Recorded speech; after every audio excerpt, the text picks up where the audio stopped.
Dear ladies and gentlemen, dear participants, I think it's time to start. So my name is Juha Saunavuori. I come from Hokkaido University, and it's my great pleasure to welcome you all to today's event, Sustainable Regional Development, International Cooperation, and the Protection of the Arctic Environment. This event is based on cooperation between various actors, and it is both the part of the Japan-Russia Scientific Forum, and at the same time part of the international online workshop series called Multi-Level Governance and Interregional Cooperation. Our aim and agenda today is to discuss the ecologically sustainable development and the protection of the Arctic. The main topics for discussion will be multi-level governance, the role and possibilities of regional and local actors, including also indigenous peoples, and obviously also cross-border cooperation. I'm really glad and proud of the lineup we have today. Our speakers and commentators are excellent group of people, I'm ready to say, who can bring multiple voices and viewpoints on the table. And I hope that you will find their words inspiring. And again, I also hope that based on their example, the example will encourage you to share also your views and sharing your experiences. Again, before we start, I would like to point out only a few housekeeping rules. As you can see, there's only a few of them, and they are simple. So please mute your microphones, turn your cameras off, and then please send questions and comments through the chat. And all the speeches are given in English, but we provide simultaneous interpretation into Japanese and Russian.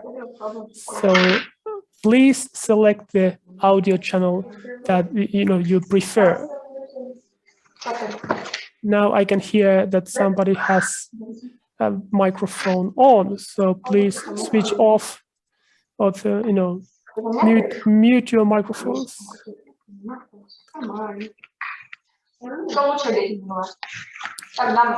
Now I can still hear that somebody has not muted.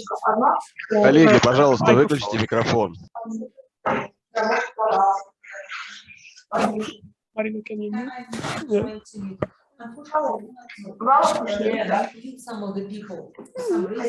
Yes.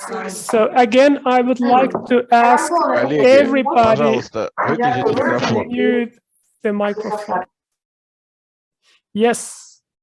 As you can see, our program today consists of 2 sessions, and both sessions have 2 speakers and 2 commentators. I will give each speaker, a few minutes time to react shortly to the questions and comments and remarks made by the commentators. And then at the end of both of the sessions, we will have a general Q&A, when we have time to take questions also from the audience. So basically the questions you have written in the chat box. We will also have a 10-minute break between the sessions. And actually we can continue until 6 o'clock Japanese time, although a slightly earlier closing time was mentioned in our early advertisement. But yes, basically we have 3 hours to go. And yes, our speakers. Olga Tudobalina from the Lomonosov Moscow State University will be our first speaker. And commentary speech that follows comes from Irina Onufrienia from WWF Russia. The second speech is made by Vyacheslav Sadri, chairman of the Council of Elders of the Yukagir people and vice president of the Saha Republic, Yakutia Association of Indigenous Minorities of the North. And here, Jeffrey Gaiman from Hokkaido University serves as the commentator. Then a speech from Alexander Bilyasov and Nadezhda Zametina from Moscow State University. It will open our second session, and it will be commented by Sinitsiro Tapata from Hokkaido University. And Ilya Stepanov from Higher School of Economics will be our fourth speaker, and Eileen Aseron Espiritu from UIT, Arctic University of Norway, the Parents Institute, will act here as the commentator. And again, our speakers will have maximum. I would still like to ask everybody to close their microphone. Our speakers will have maximum of 20 minutes for their speeches, and our commentators will have maximum of 10 minutes for comments. Obviously, you can keep them shorter so that we have more time for discussion as well. And for information for the speakers and commentators, I will give you 2-minute warning, a sign that it's time to wrap up. But those are simple rules and explanations. But so, without any further ado, I would like to open the session number 1. It's my, again, great pleasure to invite Professor Olga Dudubalina to give her speech. So, Olga, I will stop sharing my screen, and the screen is yours. Thank you, Juha.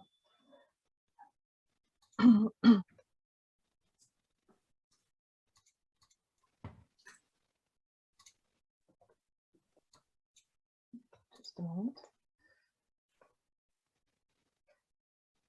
Okay, can you see my screen? Yes, we can see your screen. Yeah, so I'll speak on the role of regional and local actors in protecting and studying the northern environment on the example of Norilsk industrial region. And really this speech, it's more like travel remarks and fieldwork observations of a Russian natural scientist. So I'm very honored to be in a more social science session for this time. It's a new experience for me. What you see on the first slide is a panorama of Norilsk old city of industrial part taken this year, last year. And so what is the area at a glance?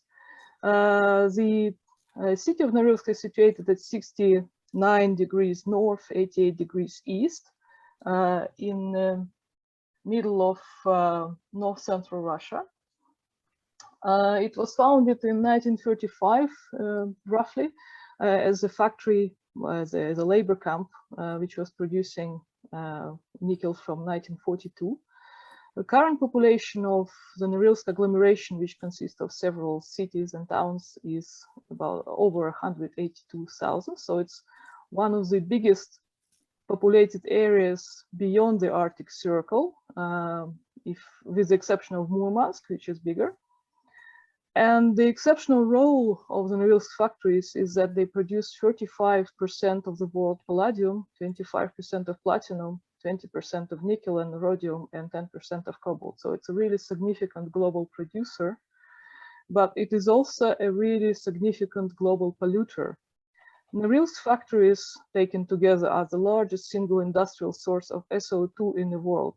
It's often compared to Mount Etna eruption spread out throughout the year, because it emits about 1.9 million tons of sulfur dioxide per year. It's a very significant amount. And local air is often extremely polluted. I spent about 25 days in Norilsk this summer, and on more than 5 occasions I could feel this pollution.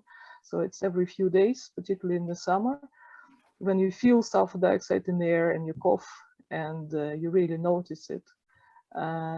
This favorable transmission of air with high-speed atmospheric currents, you can feel, you can record pollution from Norilsk as far as in in Alaska. There are also solid emissions of nickel, copper, and other metals. It's currently over 10,000 tons a year. It's emitted as dust, and the soil around Norilsk is very polluted. There is a graph on this slide in the top right, which shows that, well, there was a significant reduction of NOx emissions and of solid emissions over the years from 1970s till now, but the total emissions, particularly of sulfur dioxide, is still very, very large. This is remaining the biggest problem.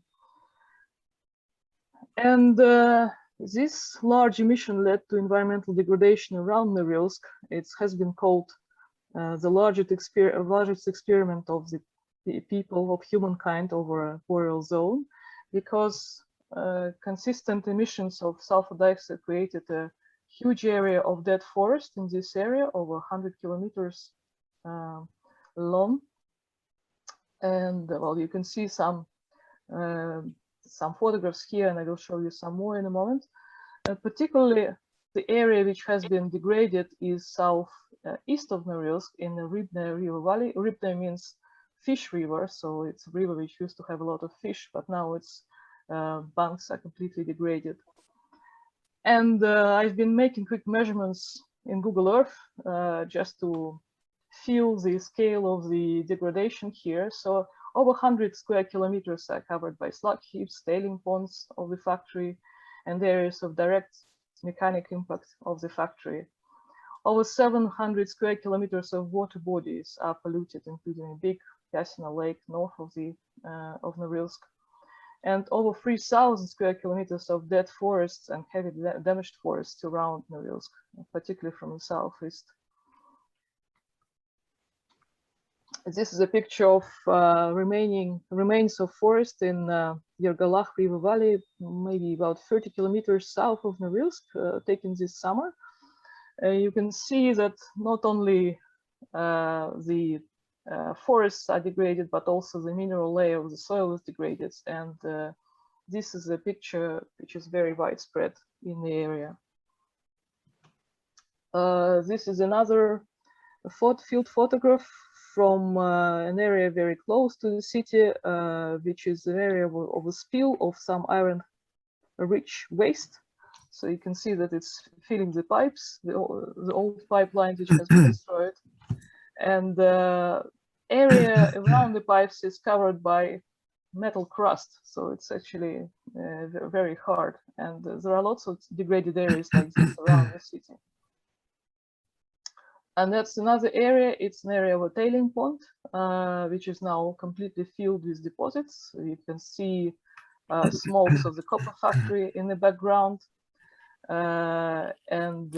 This is one of the areas which constitute 100 square kilometers of tailing ponds. So just to give you a feel of the environmental degradation in the area. Why it is so polluted and degraded is somewhat defined by the history of Norilsk city. Well, prehistorically, the ores of Norilsk were known as early 17th century. They've been transported and smelted in the Middle Age town of Mangazeya in Northwest Siberia. But properly these ores were discovered in 1920-21 by Nikolai Urvantsev, and he also discovered large coal deposits. So we have fuel and we have the ore in one place. So it's a very good place to start industrial production of smelting of copper and nickel. And the factory was established in 1935 as part of strategic development of Russian North and Soviet Union.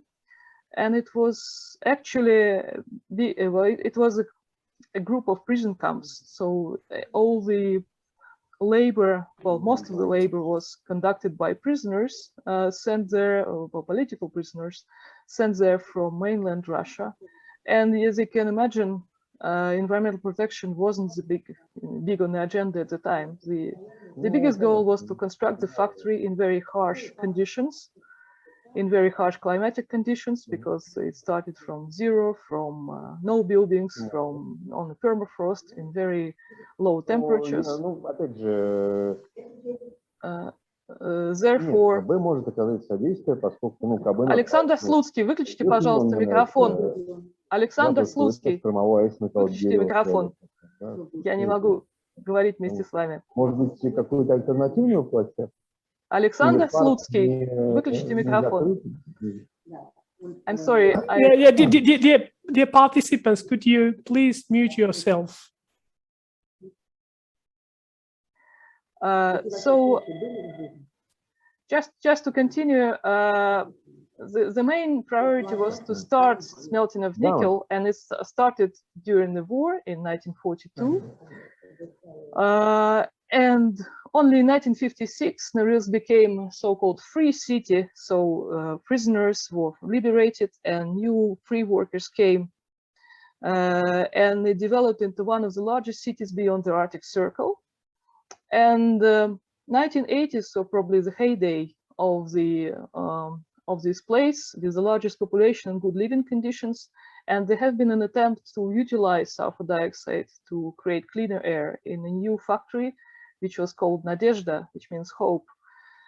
However, this attempt to produce elementary sulfur to clean the emissions, it wasn't commercially successful, because the sulfur that was produced and was meant to be transported into mainland Russia for use in the industry, it was too expensive. So it was too expensive to transport this sulfur rather than burn it off into the air. Therefore, this utilization project was, for the time, almost discontinued, and the sulfur dioxide emissions remained as big as they are now. In 1995, the factory changed to private ownership, which resulted in reduction of social services which are provided by the factory, and it divided the factory and municipality. So now we have municipality of Norilsk, which manages 180 citizens, and the factory which manages only its workers and the production. In the current period, we have several trends. One is the closure of the old nickel factory, which was one of the biggest pollutants. On the other hand, we had a large diesel fuel spill in 2020, which is a large environmental disaster, even on the background of the overall emissions, which were followed by environmental projects to clean up and monitor. And at the same time, we have another company. Previously, we had only one nickel producing company, Norilsk nickel and platinum producing. Now we have Ruskaya Platina, Russian Platina, entering the market to explore platinum fields near Norilsk, alongside Norilsk nickel. And here I have a couple of pictures. So one is Chernogorsk deposit that they're going to develop, and the other is the south part of Norilsk 1 deposit. And we don't know what will be the environmental policy of these producers when they start actually producing. At the moment, they're developing roads and starting exploration. So the vegetation degradation was noted in this region from 1960s as a result of technogenic air pollution. Since the year 2000, we note partial recovery because the industry stagnated and produced less, so polluted less.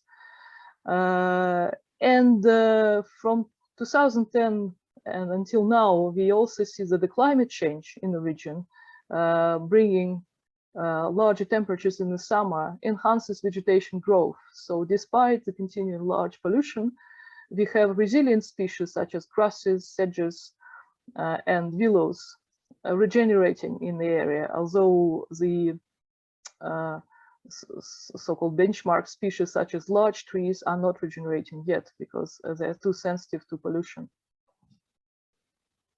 Now, if you talk about the actors in this scene, we have national actors such as Rosprirоднадзор, Russian Environmental Protection Agency, in the Ministry of Natural Resources. We have regional actors, the government of Krasnoyarsk Krai, where Norilsk belongs, but main settlements of the Krai are situated further south around Krasnoyarsk. We have Moscow office of Nornickel company, which is managing the Norilsk office, but is somewhat separate. And we have research institutions that study the pollution in Siberian branch of Russian Academy of Sciences in Moscow and St. Petersburg and so forth. And we have local actors, the factories of Norilsk itself, the municipality, scientists of local institutes and protected areas, reserves, and emerging civil societies such as Norilchani activist group and indigenous nations. So let's see what has happened in Norilsk recently and how these actors interacted. The modern turning point from neglect to cleaning up is the diesel spill on 29th of May 2020. So there was a large accident when over 21,000 tons of diesel fuel was spilled into the waterways and the ground. And it polluted two big rivers as a tributaries and the big lake Pesina. The Russian State Protection Agency estimated the damage from the accident at 148 billion rubles. This is about $2 billion. And exceptional in this case, first of all, is the size of this fine, because typically the same agency issued relatively small fines for previous pollution. So Norilsk Nickel is used to paying environmental fines, but they're usually very small compared to the revenues. However, at the moment, this fine is historically large.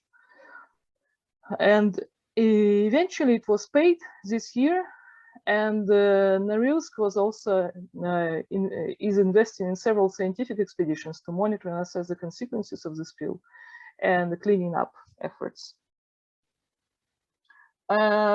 Probably one of the key persons in making this accident public was Vasily Rybinin, a local worker of Rosprirodnadzor, of Russian Environmental Protection Agency, who first of all was alerted to what was happening, and secondly he made a video which spread as a viral video, which was showing how the factory is trying to cover up the accident, how they are not reporting the true scale of the spill, how nothing is done in the first few days of the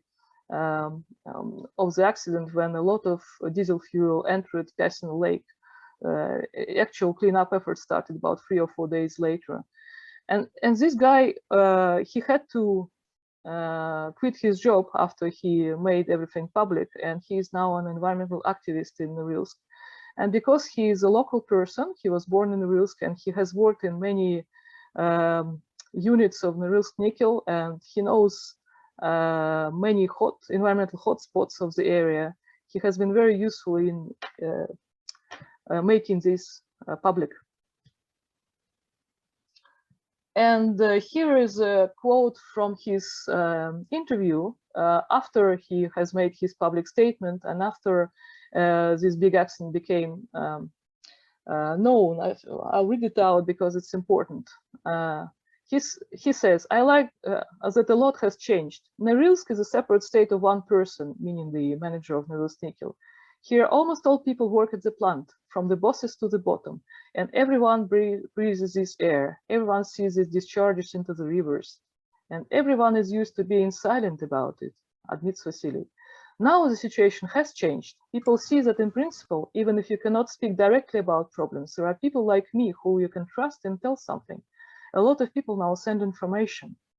Not everything can be taken into development, meaning made public and investigated, because very strong evidence is needed. After all, we are trying to return the plant to some kind of mainstream so that everything is in accordance with the law.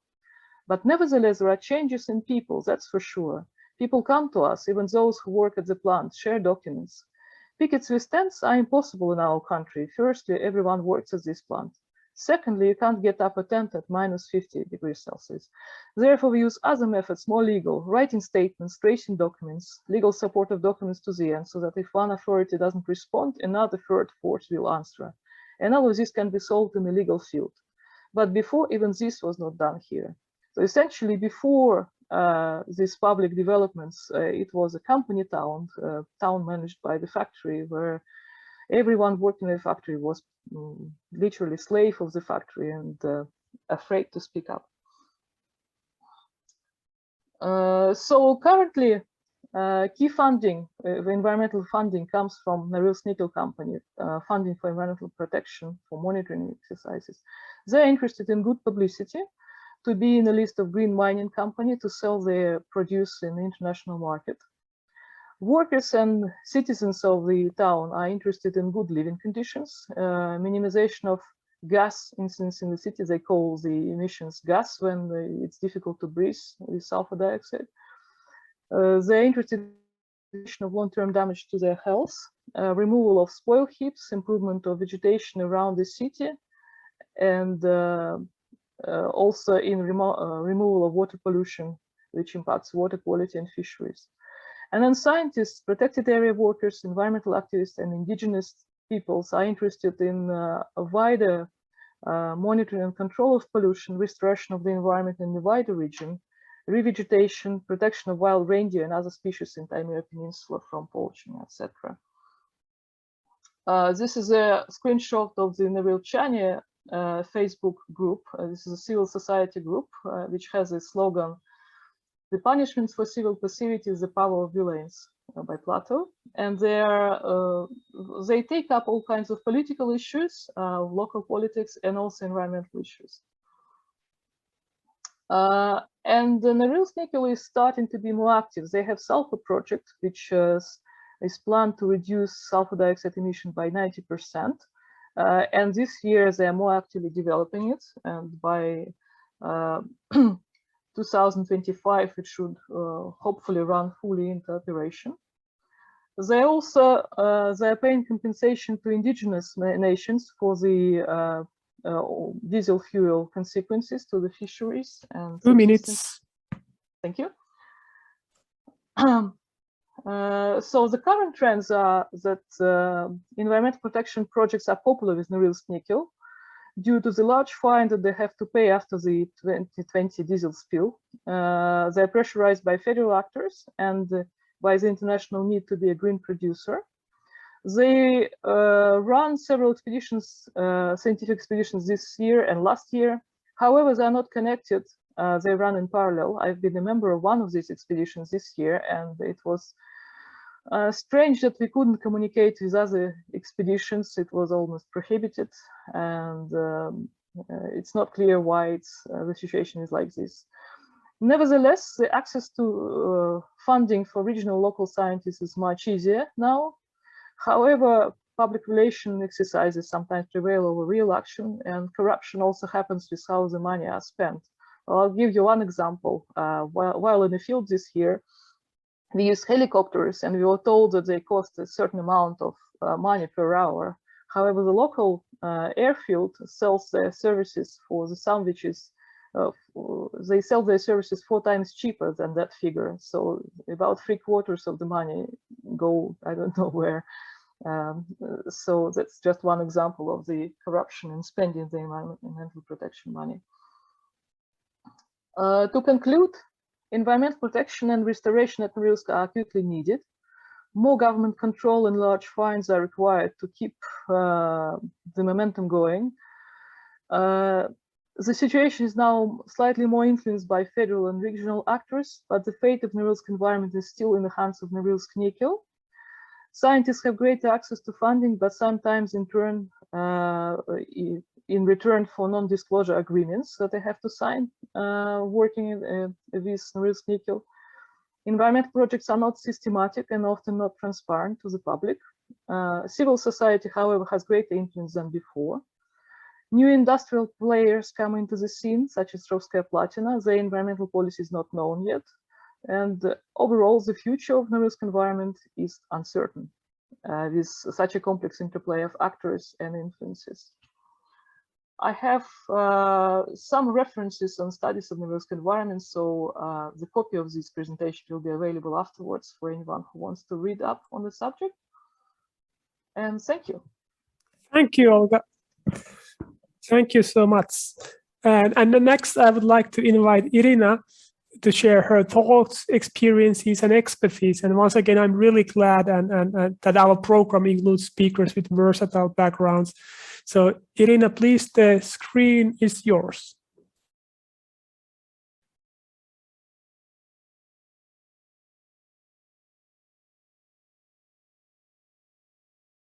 Yes, thank you.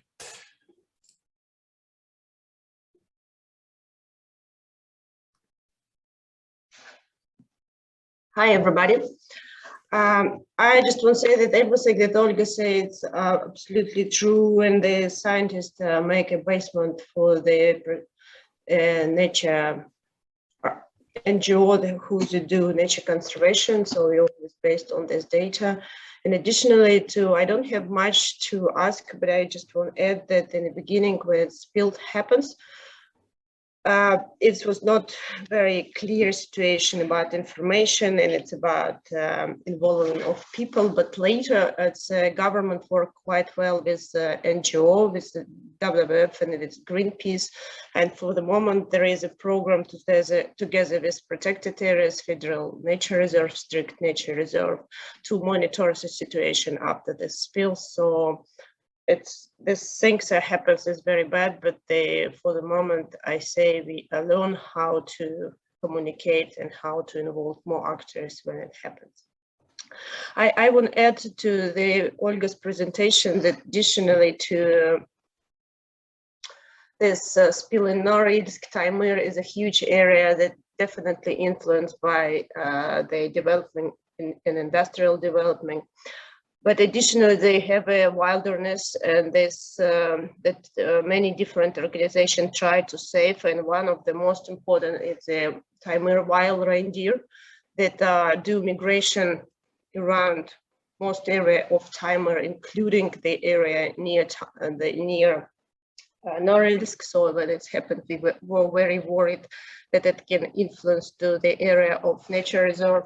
That you can see it's here, it's in a red, or it can influence to Taimyr reindeer migration.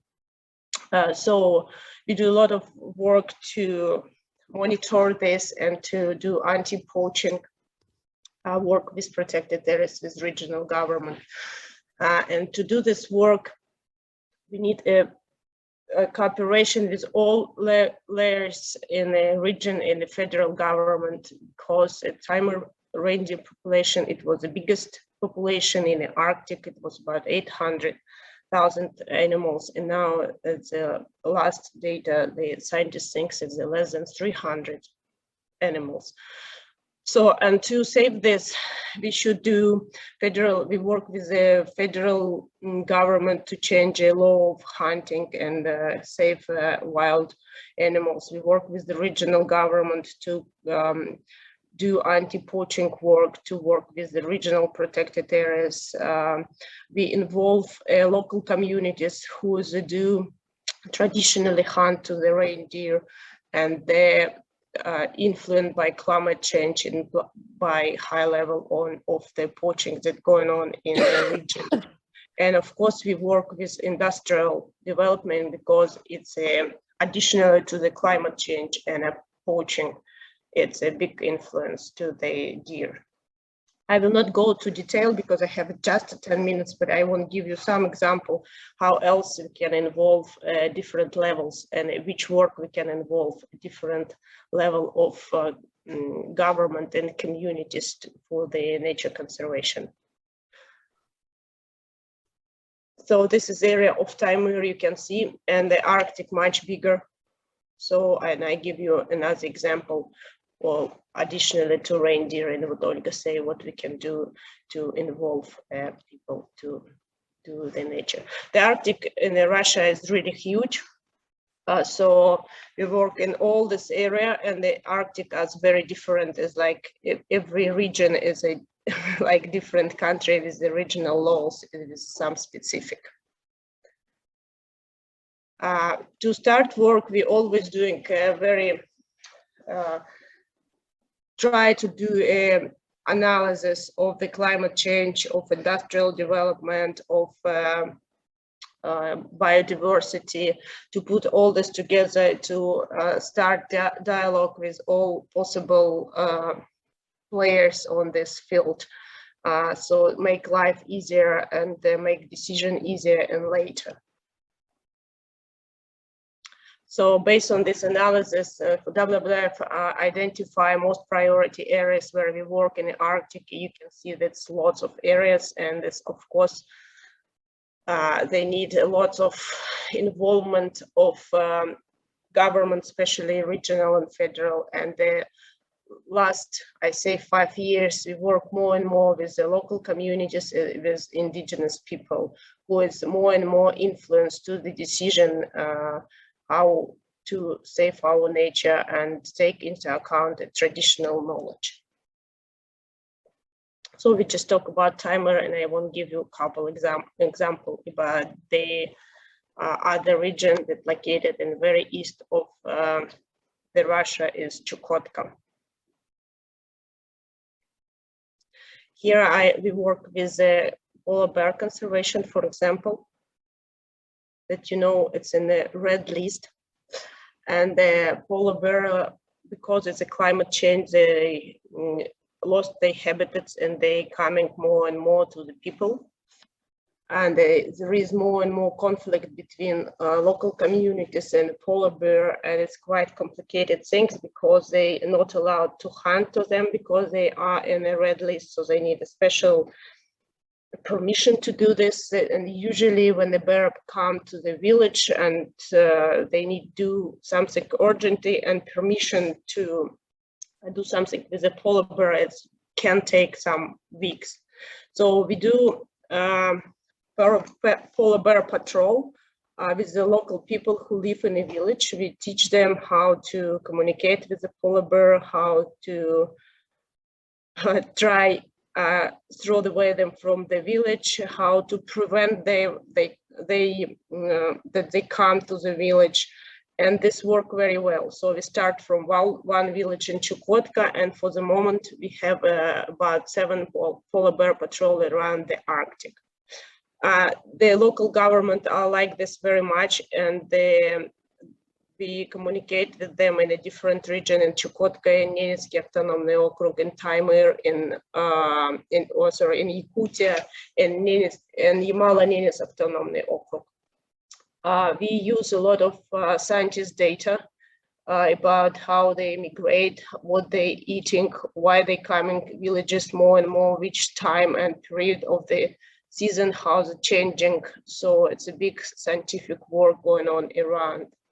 And of course, we work with protected areas, federal and regional level, because a lot of this dining area located inside the protected areas.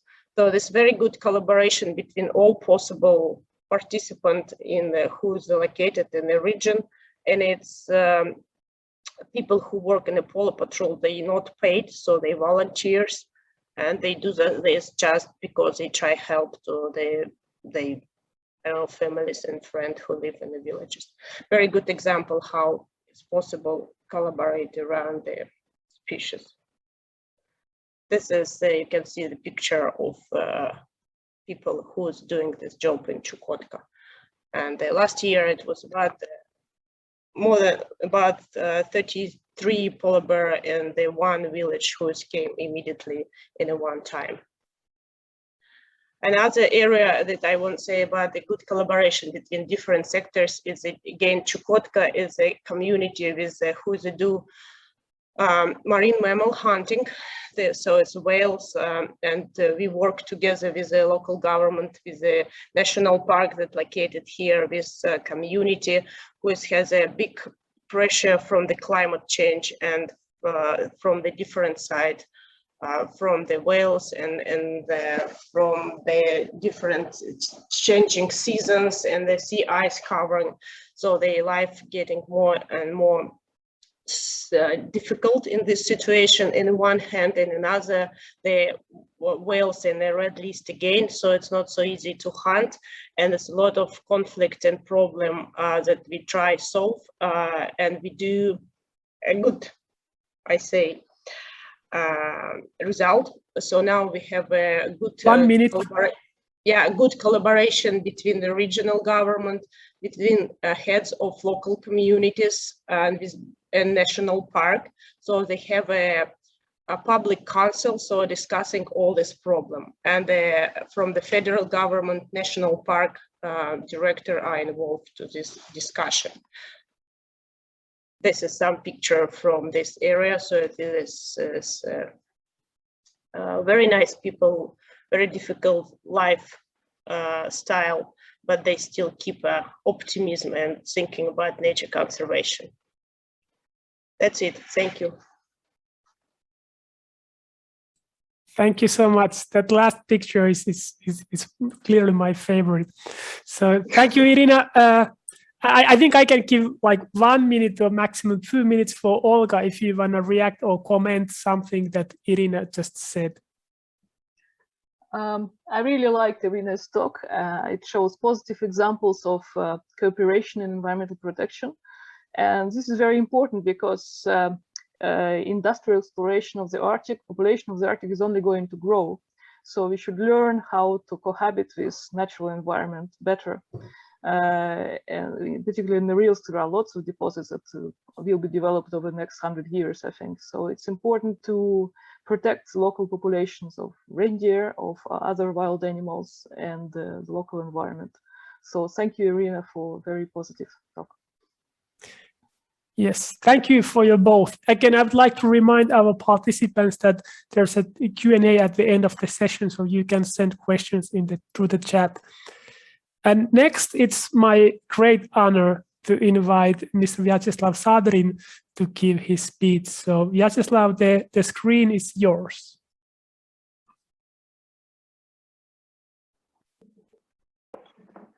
Hi, everybody. First of all, I want to greet all participants.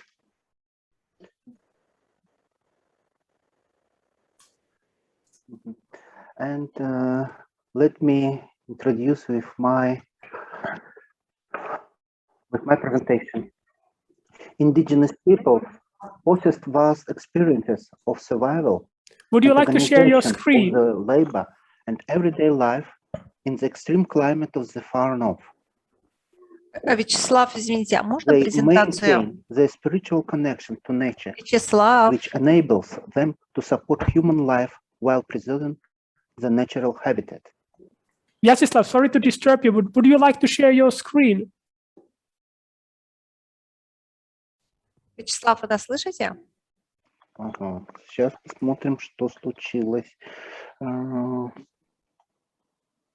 Сейчас как? Is it okay now with my slides? Нет, нет, мы не видим слайдов ваших. Sorry? I listen to me? No. Yes, we can hear you, but we can't see your. Мы не What видим about my ваши slides? слайды. No slides, yes, on the screen, please. Sorry, just a moment, I try. Okay.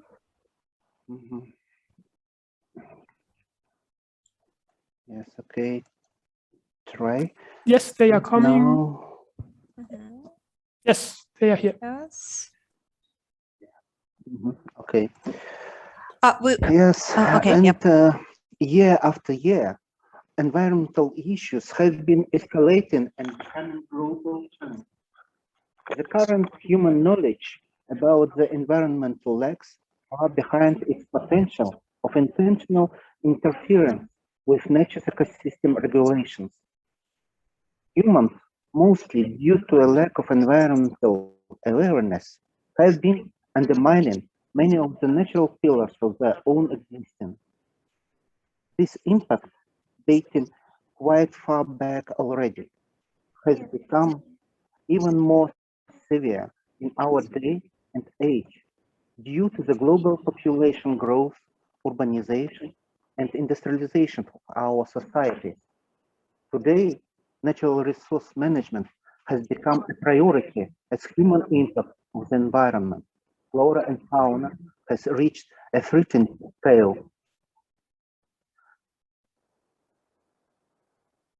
The catastrophic reduction of forests on the planet and the related systematic destruction of the gene pool of many flora and fauna species annual shrinking of the agricultural land and therefore inflation due to intense erosion and use of chemicals, along with active pollution of water, air, and soils, are already creating unpredictable effects. Being an integral part of nature, it is only fitting for the small number of indigenous people of the North for the future, to play a special role in the resolving its pressing environmental issues. Indigenous peoples typically populate most of the remaining vast territories of high natural value.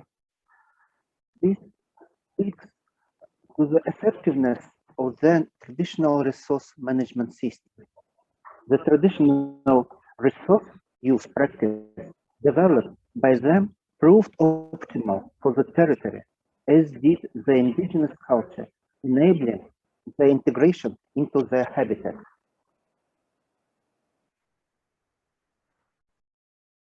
The traditional ways of indigenous people's life and their historical subsistence practices based on ancestral natural resource use exercise, which involves careful preservation of nature and integration into the environment, where hurting nature would also equal self-harm for humans. The whole indigenous people's history shows that the traditional practices of natural resource use have helped our country preserve the immense expanses of the North relatively untouched.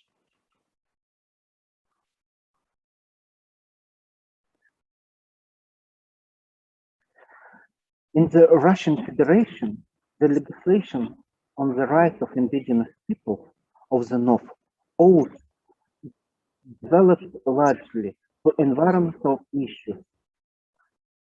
The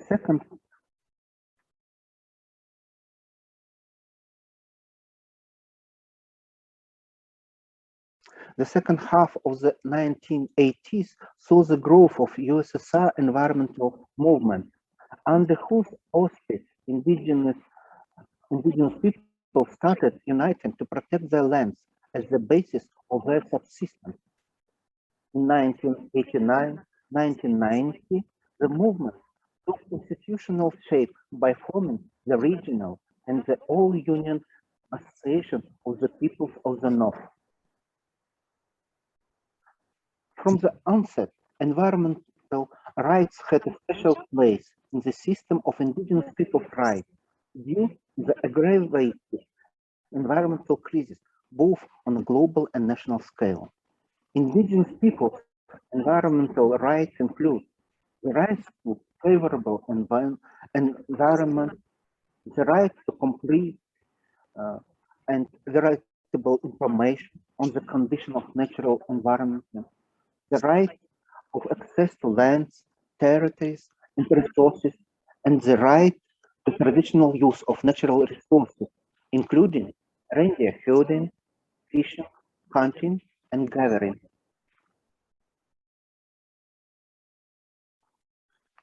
With active participation of Northern Indigenous Peoples Organization, the environmental rights of the people of the North gradually became enshrined in the regional law since 1990 and in the federal law since 1992. The legislation was based on the principle of protection of indigenous people's traditional practices of natural resource management. The environmentally balanced life model of indigenous people is recognized as one of the most sustainable models of living. Traditional lifestyle resulting from millennia of practice typically do not disrupt natural balance. According to the legislation of the Russian Federation, the criteria for classifying them as indigenous peoples of the North are, you see on this slide, please look at the slide. Number less than 50,000 people live on their traditional territories, preserve traditional livelihood, independent ethnic self-identity. there are 4 criteria to be recognized as indigenous people of the North.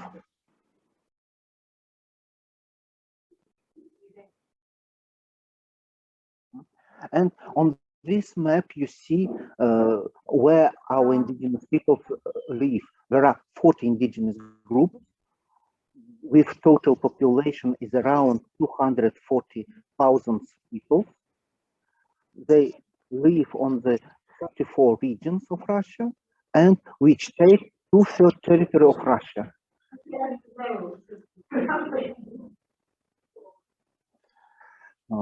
Traditional land use, reindeer herding, fishing, hunting, gathering wild plants and eggs, and environmental management are essential to representatives of indigenous peoples in every corner of the world. The right of access to resources and land has a special significance for indigenous peoples and their survival.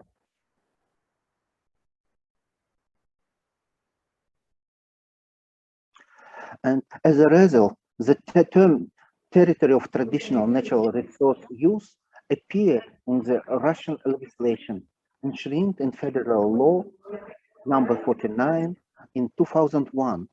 The territories of traditional natural resource use by the indigenous peoples of the North Siberia and the Far East of the Russian Federation.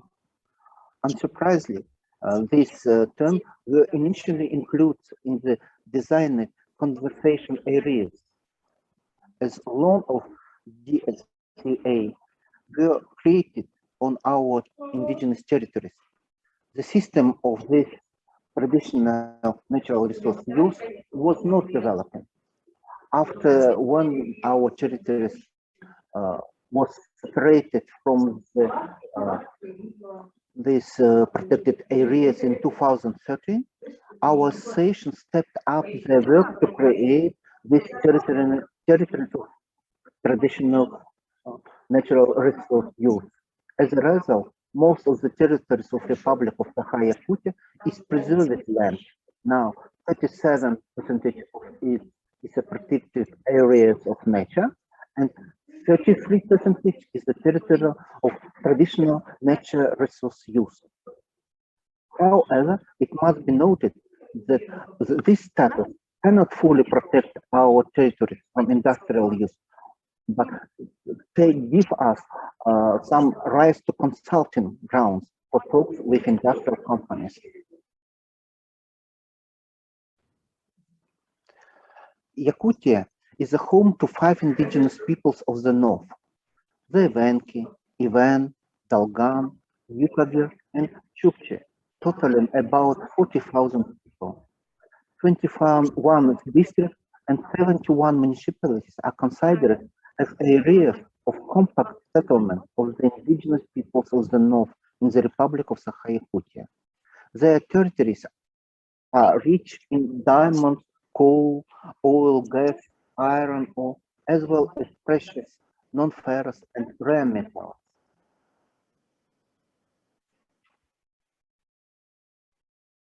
But in this map, I show you the indigenous territories of Russia. And you see that most of water resources, most of forest, diamond, oil, gas, gold, coal, and other mineral resources are situated on the indigenous territories.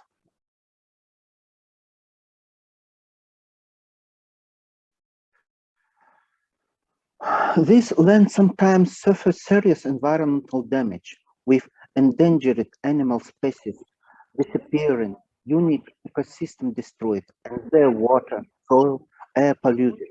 This is why territories of traditional natural resource use legislation provides for strict ethno-environmental monitoring involving indigenous communities and for cooperation agreements in this area.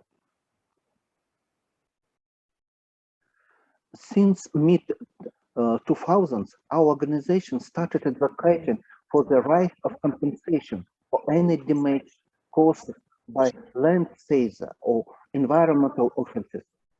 Among the factors undermining indigenous people's environmental rights are climate change, the cutting of forests, fossil extraction, building of oil or gas pipelines, size of traditional lanes and sacred places, development projects, agricultural programs, and acts. By the initiative of Yakutia Association of Indigenous Peoples of the North, the Republic of Sakha-Yakutia adopted a number of relevant laws on ethnological expert assessment on places of traditional living and economic activities of the indigenous peoples of the North, on the protection of indigenous habitats, traditional lifestyle, livelihoods, and trades of the indigenous peoples of the North, and the last in 2018 on the responsible use of subsoil resources on the territory of the Republic of Sakha-Yakutia. Today, ethnological expert assessments has become a common practice. Over 40 assessments have been prepared over the years. These reviews are similar to such international use as social impact assessment. In the recent years, the Arctic has become in the focus for Russia. In 2020 saw the adoption of the law on the support of entrepreneurship in the Arctic area of the Russian Federation. When the bill was presented in 2018, we were seriously concerned, as initially it only envisaged economic and financial support for the industrial exploration of the territories. Meanwhile, in 2018-2020, we had a number of big industrial disasters, including the in 2018 pollution of the Lena River caused by the washed out dams of the Alrosa diamond mine, and in 2020 disaster in Norilsk, which you listened before this presentation. And it was the indigenous peoples' North communities that raised the alarm and drew the attention of the public, media, and government to this catastrophe. This forced the authorities to incorporate our proposals on reinforced environmental control, damage compensation to indigenous peoples' North communities, and social responsibility of industrial companies in the law. The law was followed by the regulations laying down the rules for damage compensation and signing of socio-economic cooperation agreements, as well as by the corporate responsibility standards for residents of the Arctic areas of the Russian Federation to be applied to their relation with the small number of indigenous peoples of Russian Federation inhabiting and or carrying out their traditional economic activities in the Arctic areas of the Russian Federation. Thus, the indigenous peoples remain at the front line of the Arctic environmental protection, ensuring decent living for the indigenous peoples of the North, Siberia, and the Far East of Russia, and protecting their environmental rights in line with international standards must be among the priorities of federal as well as regional and local level authorities. Thank you.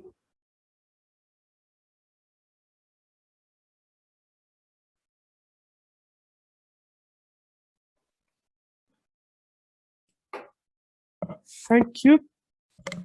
Thank you. One practical thing for our speakers. If you are listening the Japanese or Russian interpretation, please select the off option of the interpretation when giving your own speech. But again, thank you so much for Vyacheslav for these ideas. And while they are still fresh in mind, I would like to invite Professor Jeffrey Gaiman to share his comments and knowledge concerning the indigenous minorities of the North. So Jeffrey, the screen is yours. Thank you, Ha.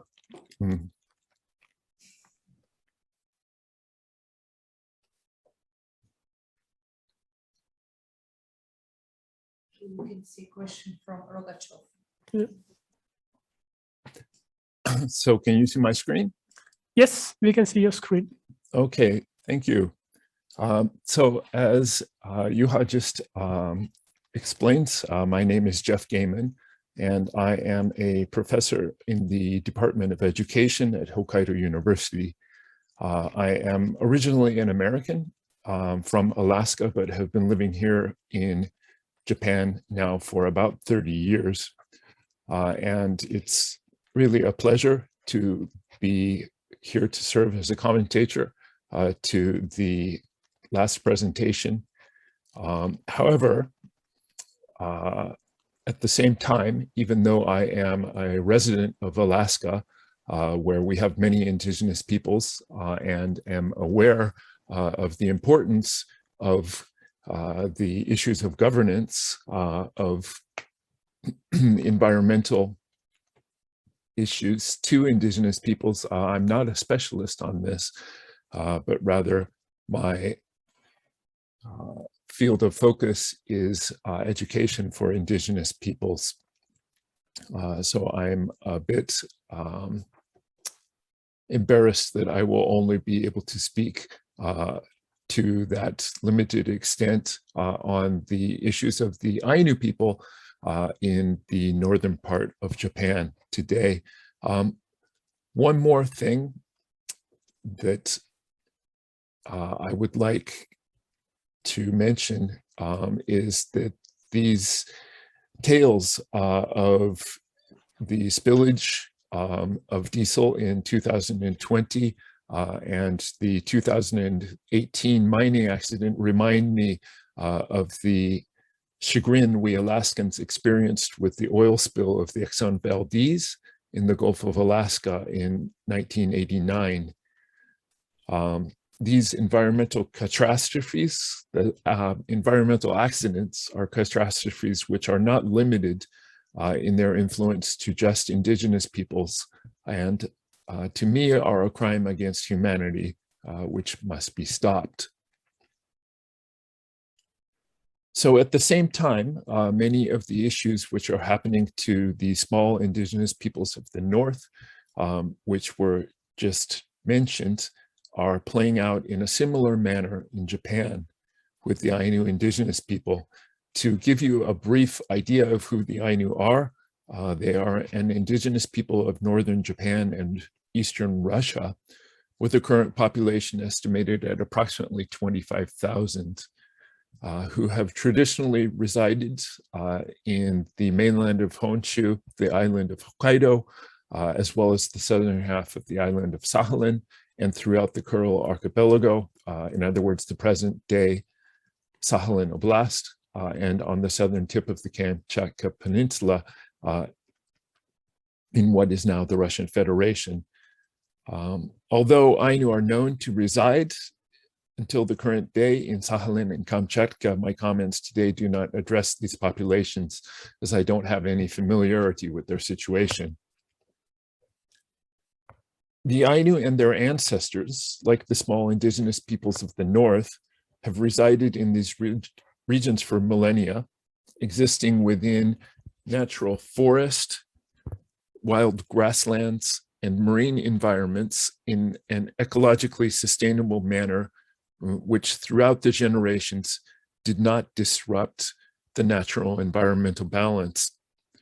This sustainable lifestyle was based on thorough familiarity with their natural environments and was upheld through values of moderation, grounded in a foundation of spirituality, and also maintained through oral tradition and social practices in what can be called a unique system of Ainu traditional ecological knowledge. So for example, edible plant resources were maintained by never harvesting more than 1/3 of any crop. The salmon, which is a staple food, was maintained by only taking as many fish as was necessary at any one time. The Ainu maintained peaceful relations with the Ezo wolf, which was a predator of the deer and functioned to cull the deer overpopulation, which is now threatening forest resources in Hokkaido. Willow trees were replenished by grafting 1 to 2 willow branches into the ground whenever Ainu harvested willow trees, thus contributing to the maintenance of riverine environments which were suited to the inhabitants of local fish, and so on. Ainu maintained values of moderation in their relations with these environs through rituals and ceremonies which involved communication and communion with the spirit deities of these flora and fauna. Now, compared with this, ethnic Japanese settlers from the south have seriously altered the natural landscape of Hokkaido, transforming it into monocrop agricultural land and forest, decimating the local fisheries resources, such as the population of herring, recklessly harvesting trees in a manner which lends itself to increased flooding, and poisoning the land with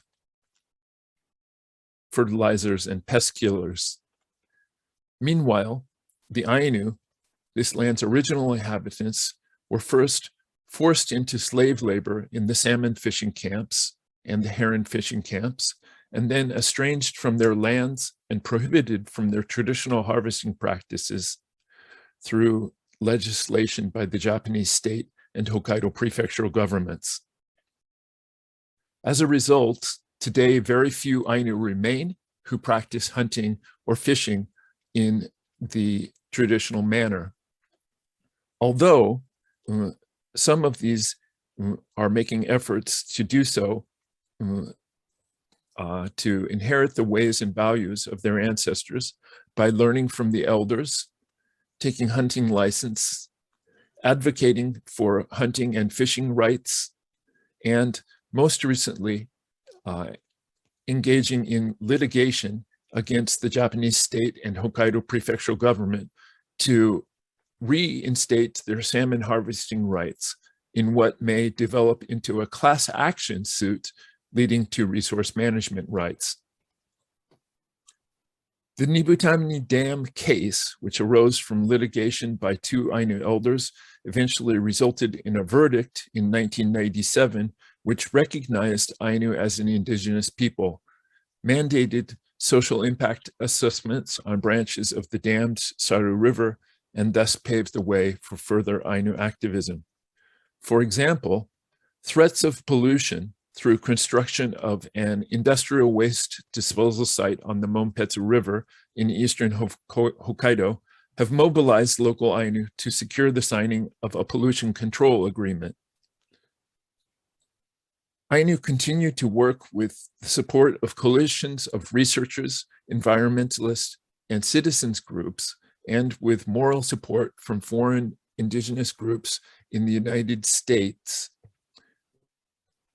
to regain forestry management and salmon harvesting rights. They are putting forth the argument that international law standards demand that they be granted the right to collective use and management of their resources, in contrast to current legislation, which is assimilatory in philosophy and grants the government the authority to strictly regulate hunting and fishing activities. Should the Ainu movement be successful, neighboring Ainu villages along riverine systems may eventually gain rights which would allow them to set up systems which encourage cooperation with one another in the management of ecological resources, similar to the way practices were maintained in the past. If plans for construction of a pipeline for oil or natural gas from Sakhalin to southern Japan proceed, current focus on Ainu tribal rights might become an issue which could even cross the border between Japan and Russia. Our previous presenter states that governments must recognize and duly support indigenous peoples' identity, culture, and interests, facilitating their effective contribution to sustainable development. Although Ainu knowledge and traditional practices for environmental management have largely become a relic of the past, fragments of many Ainu memories Impassioned Ainu individuals thirst to revitalize them. More than anything else, the success of this Ainu environmental rights recovery movement will have huge symbolic value in terms of larger national, regional, and global environmental concerns. For that reason, I plan to continue to lend all my effort to support Ainu environmental rights causes. Thank you very much. Thank you so much, Jeff. And again, I can give a few minutes to 1 or 2 minutes for Vyacheslav if you want to react to the comments or remarks or points made by Jeffrey. So Vyacheslav, please, the floor is yours if you want to make any comments. But please use the off. No, I speak on Russian now. Sorry. I will speak Russian now. Of course, Jeff presented Ainu as one of the native minorities. And if we speak about Russia, Ainu were not yet recognized as a minority people, and this is part of the political issues related to that. However, it's true, we always say that a traditional environmental culture of indigenous people is very tightly related to nature, and it maintains the natural balance. And I'm Yukagir myself, and the basis for the existence, not to take from nature more than you need at a specific present moment. And I know they pursue the same principles.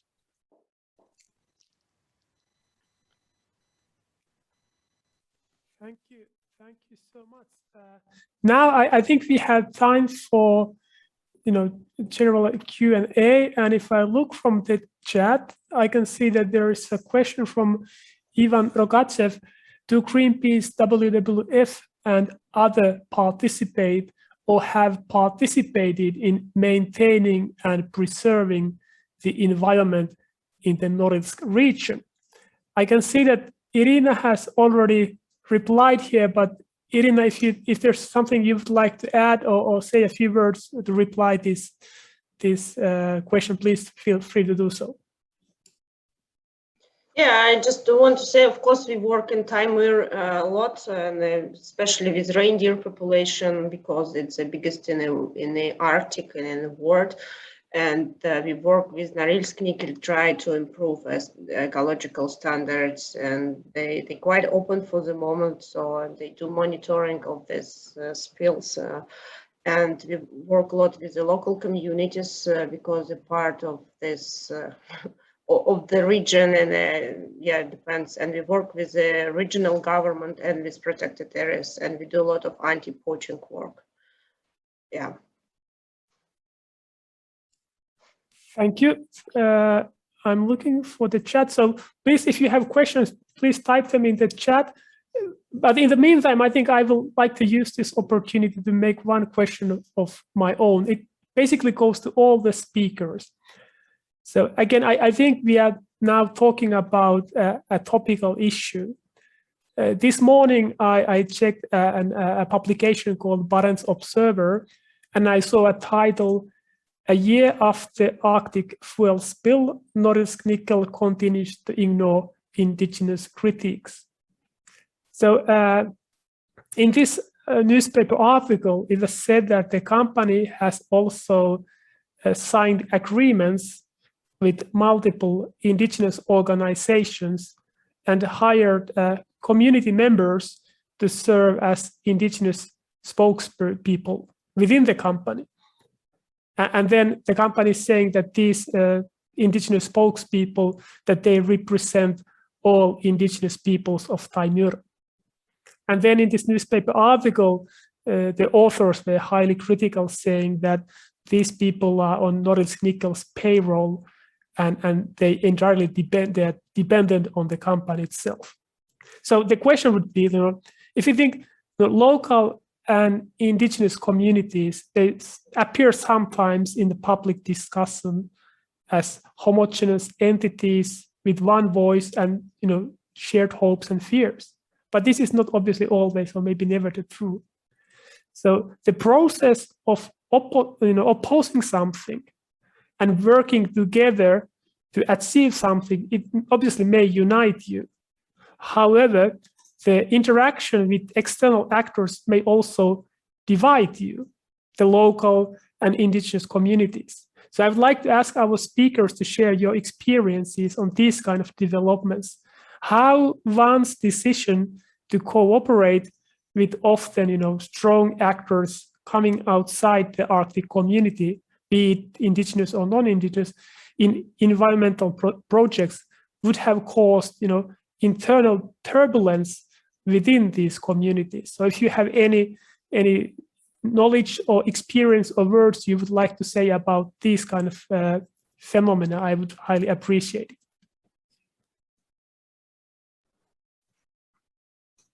Any of our speakers or commentators, please feel free to. I can see Vyacheslav is raising a hand, so please.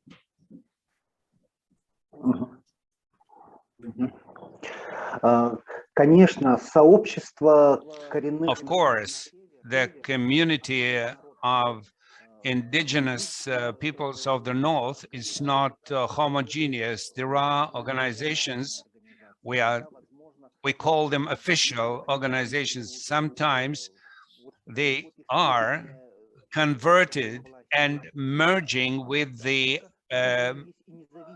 authorities.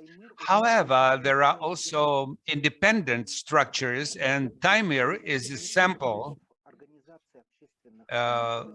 where we can see different public organizations which represents the people's minorities of the North. There is associations of the people of Taimyr, and they are very closely linked with the management of the Norilsk nickel. There is also an independent association of communities of the peoples of Taimyr, headed by Gennady Shukin, who is taking a very strong and a position of principle, and also the public management, like associations of their herders. So very interesting processes are in place among the indigenous people. And we can see organizations where turn to be a go organization. It looks like they merge.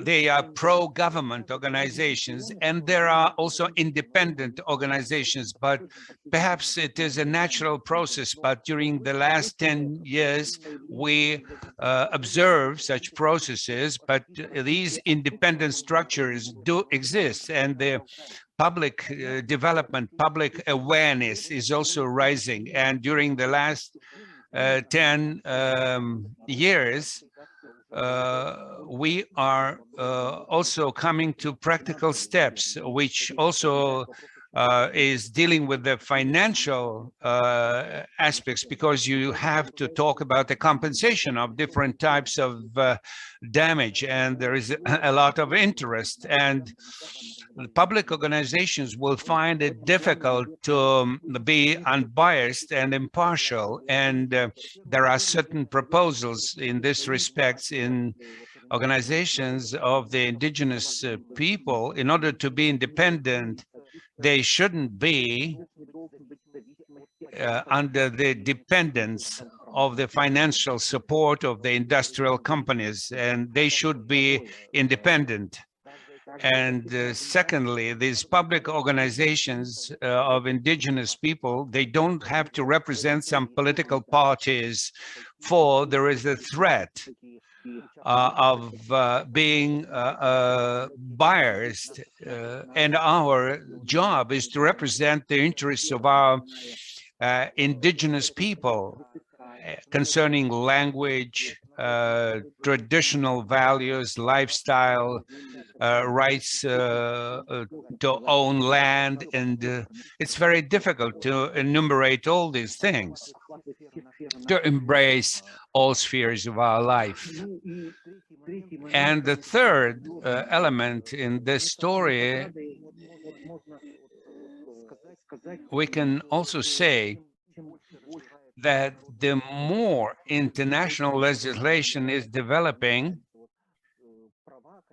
the more laws and legislation is adopted, which positively influences the internal situation for large industrial companies on the international market, and they are obliged to adhere to the international norms concerning the rights of indigenous people.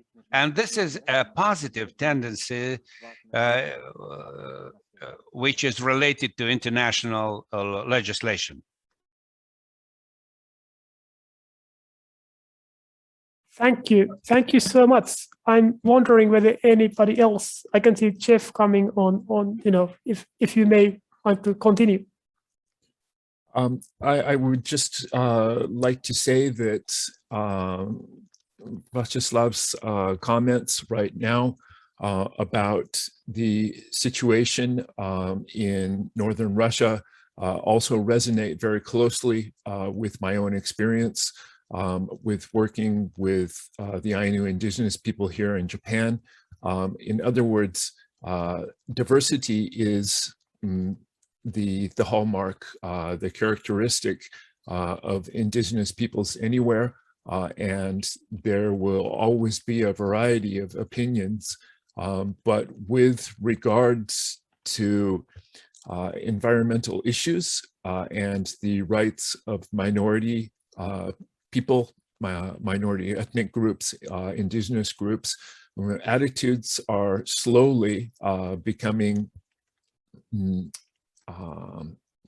consciousnesses are slowly, international consciousness are slowly rising, and indigenous peoples themselves are coming to be more aware of the issues, and as a result of this, to change their attitudes and to be more critical and more demanding of rights which are in line with international standards. So I think that changing international standards are also having an influence within indigenous communities themselves. And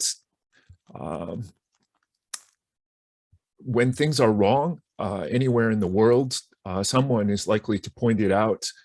So even if indigenous peoples who are quote unquote on the side of the perpetrators of this wrong are involved, by having other people point out these things, attitudes can change within them. Thank you. Thank you so much. I saw Irina coming. Irina, would you like to say a few words? Yeah, if I still have time. I just want to say that Vyacheslav said it's very important to develop the international law because it really influences a lot in Russia. But other things I say, in Russia, it's from practice, work. So the first is very important to include all local communities, indigenous people from the processes that go in the region from the very beginning there, so they understand situation better, and we understand situation better, what they point of view. The first things. Second is we really have in Russia for the moment some divided level of indigenous people association or community people, because we have official level like big NGO, and they not often they have the same opinion that the people who really live on the ground, so they in taiga or tundra or something. And it's very important to listen not just only the organizations that are officially represent the indigenous people. It's very, very important to talk with the people who really live in this traditional way, because we have the situation when they sometimes have a completely opposite opinion about how the things should be developed in the region. And one case. And other, I just want to add that again, from our practical issue, it's a very different situation in the region, how to work with. We don't have really rules when the organization, at least protected environment NGO, come to the region, what the rules, how we should work. Because like, for example, when we create protected areas, in Yakutia, they best with protected areas. We never have any, we have a very good dialogue. They always very open and they have a good discussion. And like, for example, in Timor, for the moment, we try to create a regional protected areas, and we in very beginning, and we start discussing with the regional government because they are responsible for this about creation. And we just at very beginning of the process, and immediately we have a letter from the local communities that they are ask us why we not agree with them first, that we won't create protected areas because it's their land, why we should start discussions with the government.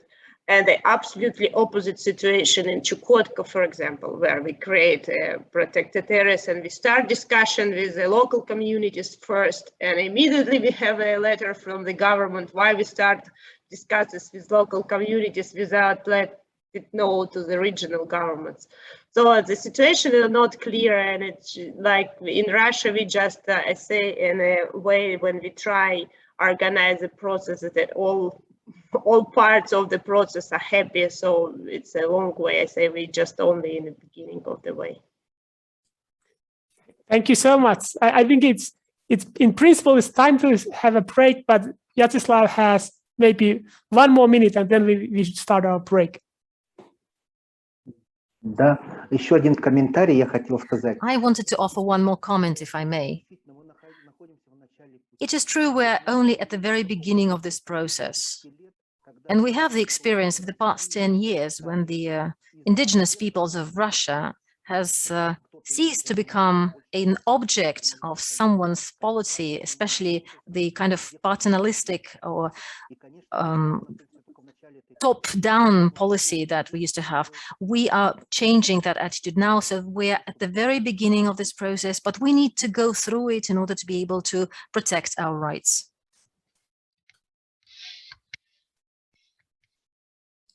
Thank you so much for the speakers. Now it's definitely time to close the session 1, and we will have actually 7 minutes, let's say 7 minutes or something for the break. So we will start on 4:35 in Japanese time. So sorry, it's 8 minutes. So please have a cup of coffee or tea, do some stretching, and please be back in 8 minutes when we continue with our session 2. It's time to start our session 2. Without further ado, I would like to begin, and it's my great pleasure and honor to invite Professor Alexander Bilyasov and Associate Professor Nadezhda Samyatina to make their speech. So Professor Bilyasov, Associate Professor Samyatina, please, the screen is yours. We try to have a switch in the order. If Ilya would go first, and then we would try and see if the connection is getting any better, because now we can hear only parts and pieces of your presentation. Yes, okay, sorry, yes, yeah, sorry. Yeah, let's try to change the order and let's see if the things gets better. So Ilya, I know this comes really soon, but could you start your presentation now, and kind of then we would take your commentator after you, and let's see if the things gets better with Professor Bilyasov's connection. Perfect, it's no problem. Can you hear me well now? Yeah, I can hear you now. Yes, I can hear you. Okay, let me share my screen first, then we can double check. All right. Can you see the slides? Yes, right? Slides are good and we can hear you well. Please proceed. All right. Hope Alexander Nikolaevich will fix and read and can hear his presentation. Yeah, dear colleagues, good morning and good afternoon, probably. It's a pleasure to be a part of a joint Japan Russia Scientific Forum and present the results of our study, which probably have more broader context. During the last 2 hours, we have been deeply in the local context of the Arctic developments and indigenous people, and now I'll try to bring more global perspective on the table and speak about climate change and its role in the development and cooperation in the Arctic region. Just few words about the scope of the research. So in this paper, we focus on the climate change and its role in the future development of the Arctic region, but we do not only and solely focus on climate change itself, but also on political implications and economic implications of the climate change and the global reaction to climate change as a factor which is now being more and more prominent and now transforms the cooperation partners in the Arctic region, the partners of implementation of domestic and foreign policies, and in Russia as well. So this presentation is partly based on the result of the report prepared by HaRP School of Economics, which is called Russian Policy in the Arctic, International Aspects, which is prepared by a multidisciplinary team of economists, specialists in international relations, in international law, and I can definitely share a copy or can send the link to this report maybe in the end of my presentation. I will put it in the chat of the Zoom. So I'll probably start briefly with a description of more familiar trends of the warming Arctic and then switch to sort of more something maybe new in terms of theoretical and applied ideas. So due to specifics of the Arctic northern ecosystems in the past few decades, the rise of Arctic temperature has been twice as fast as the world average. And today the Arctic has turned to become the main natural laboratory for science on climate change and on studying effects and the potential impacts both in the region and beyond the region, which climate change can have. The temperature records this has been broken almost every year.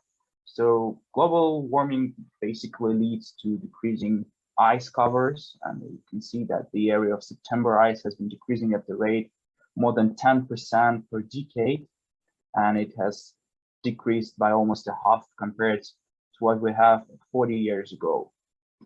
Well, the accelerated ice melting also leads to increasing transportation potential, because the Northern Sea route is sort of considered as a promising transport artery which can bridge Asia and Europe, can help deliver goods more cheaply and more rapidly. I will talk about this in the later slides, but we can see that the navigation period extends. It was limited to August and September in 1980, and now we can see that the vessels use the Arctic Ocean regularly from June to November, and on average the duration of the Northern Sea route navigation period is growing at a rate more than a half of a month per decade. So the navigation speed also increases. It has doubled for the last 30 years. So basically, apart from increased transportation potential, we can see that resources are becoming more accessible.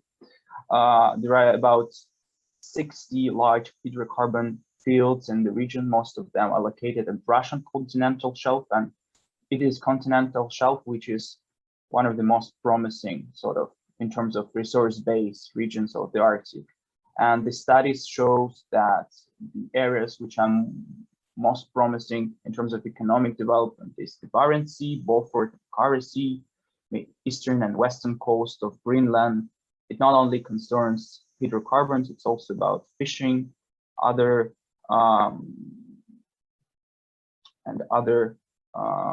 products of the sea. But at the same time, it's the downside of the warming Arctic are pretty familiar. We have been talking about this during the last two presentations in the first session. we can see that the climate, we can see that on the other hand, the warming leads to greater accessibility of Arctic resources and territory, but on the other hand, there's a significant climatic and environmental risks which fall well beyond the Arctic region. Well, the most serious of them are forest fires, thawing of permafrost, which is especially important in terms of Russian context. And we have heard about the Norilsk case, which were partly due to thawing of permafrost.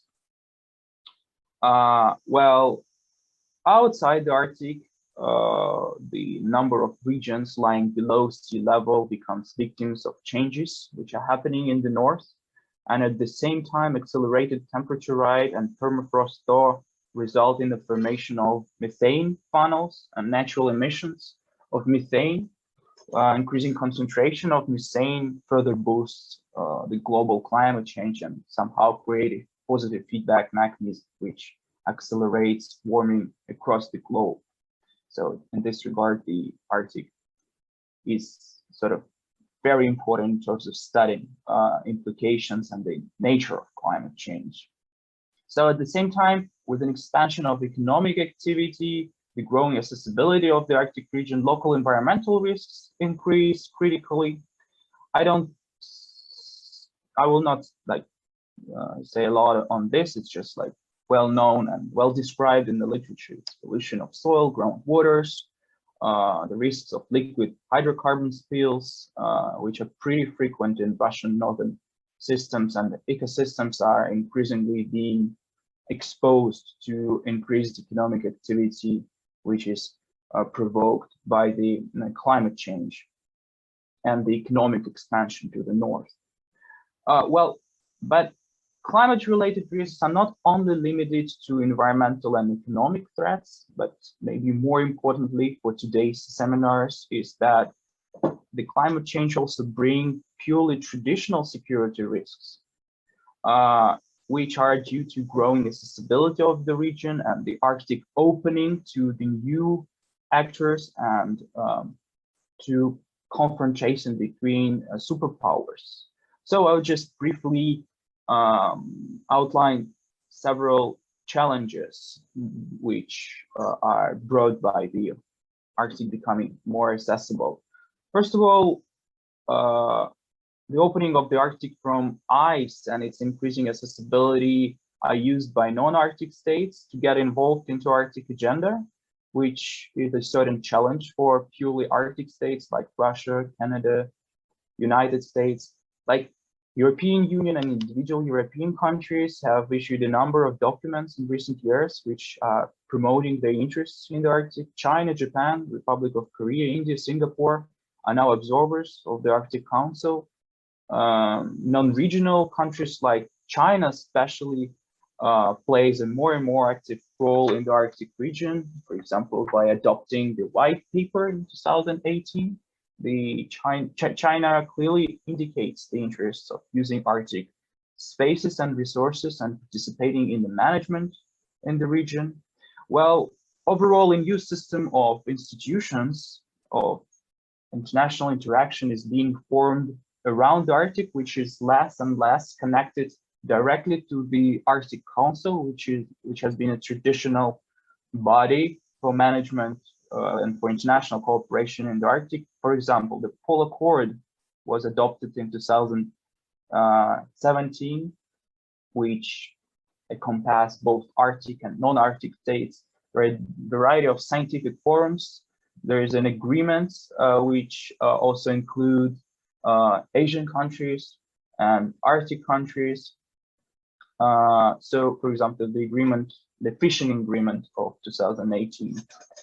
The secondly, which is maybe a more severe challenge, is the intensification of spillover of the contradictions which exist in the relations between the United States and Russia and United States and China.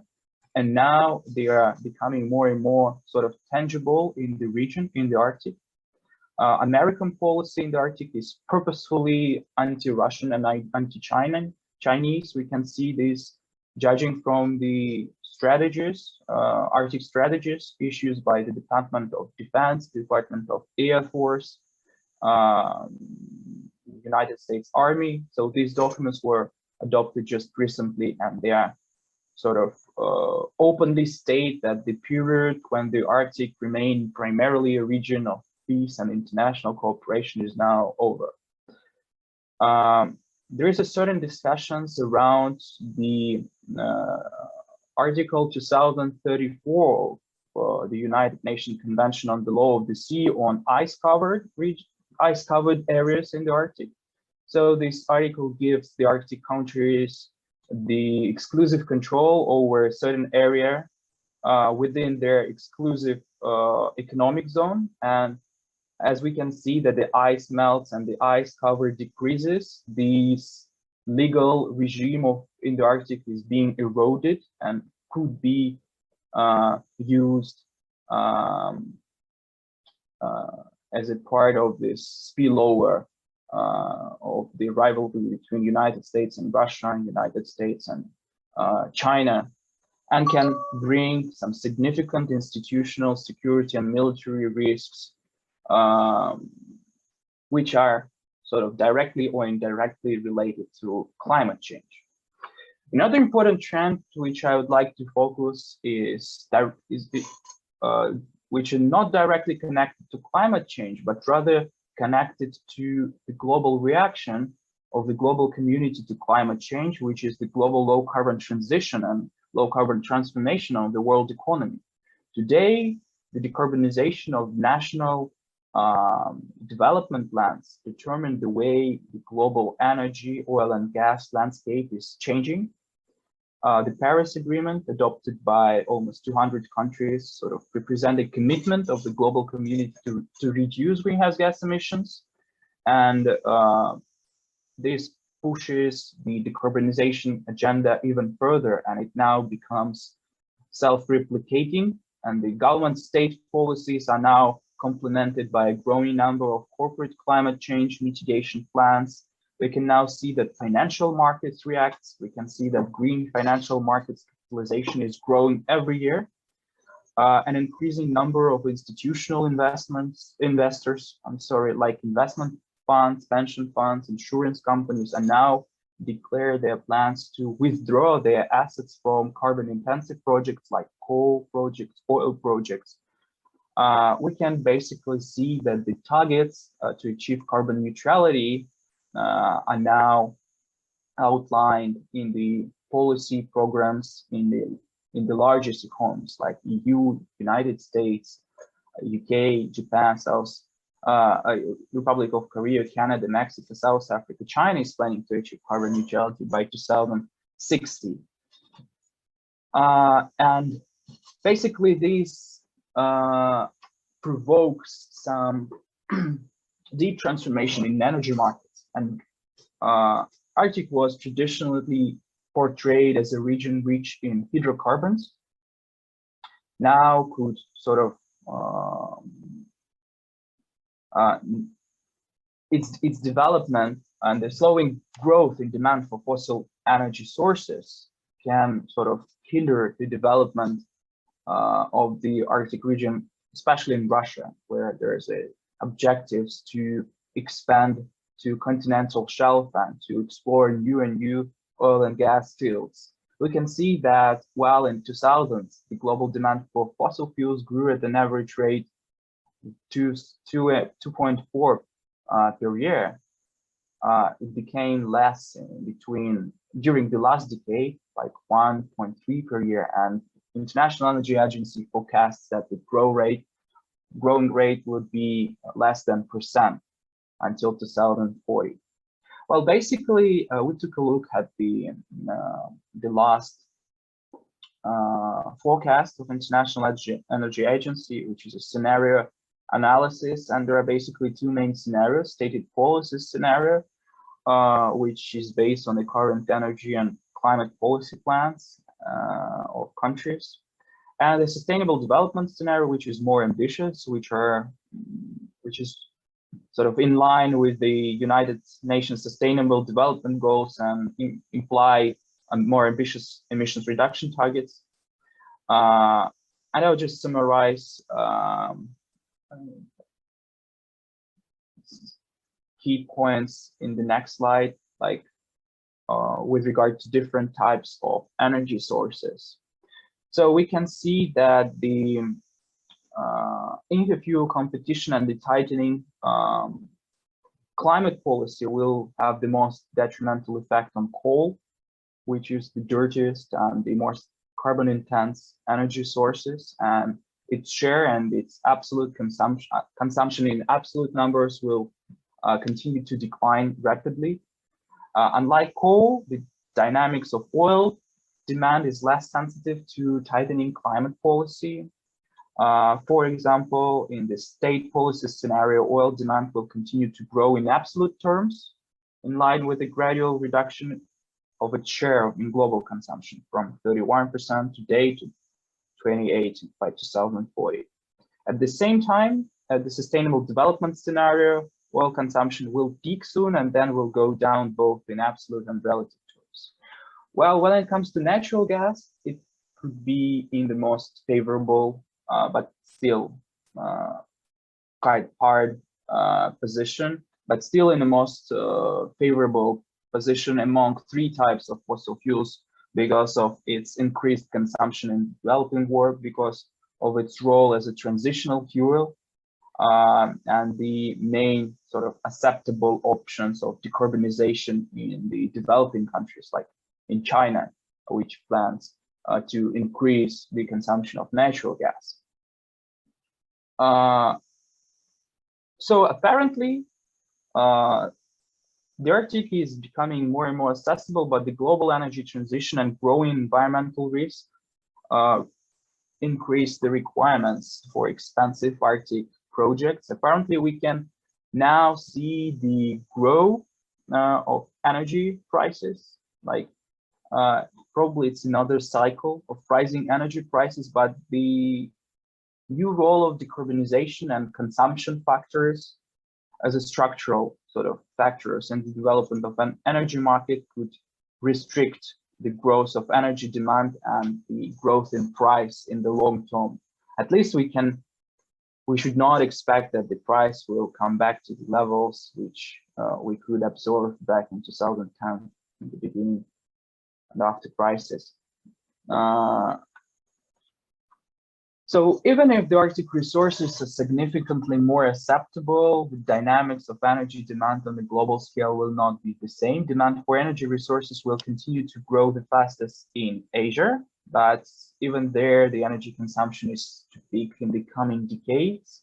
So there are still opportunities to increase natural gas exports, primarily due to Chinese import, but plans of investment in new oil, and especially coal projects in the Arctic are barely viable, since they require significant investment in infrastructure, logistics, they require tax support and some other administrative support from the government.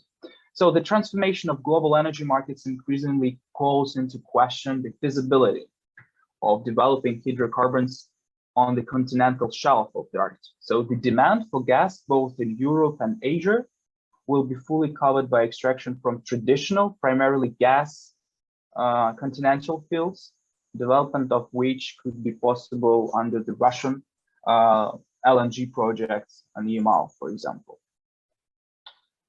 So I'll just say a few words about the prospects of Arctic shipping and the transit shipping. So it's also under the question, and it is directly related to energy prices, since the share of bunker fuel costs lie in the range of like 30–60% of transportation costs. So Northern Sea route has been portrayed as a competitive international maritime route, especially when the prices for oil is growing and it can achieve higher savings. But now we can see that the peak of traffic on the Northern Sea route, I mean the international traffic, was in 2013, when it was only 71 vessels which passed through the Northern Sea route. So in comparison, and then the number is going down. In comparison, it's less than the number of vessels passing through the Suez Canal daily.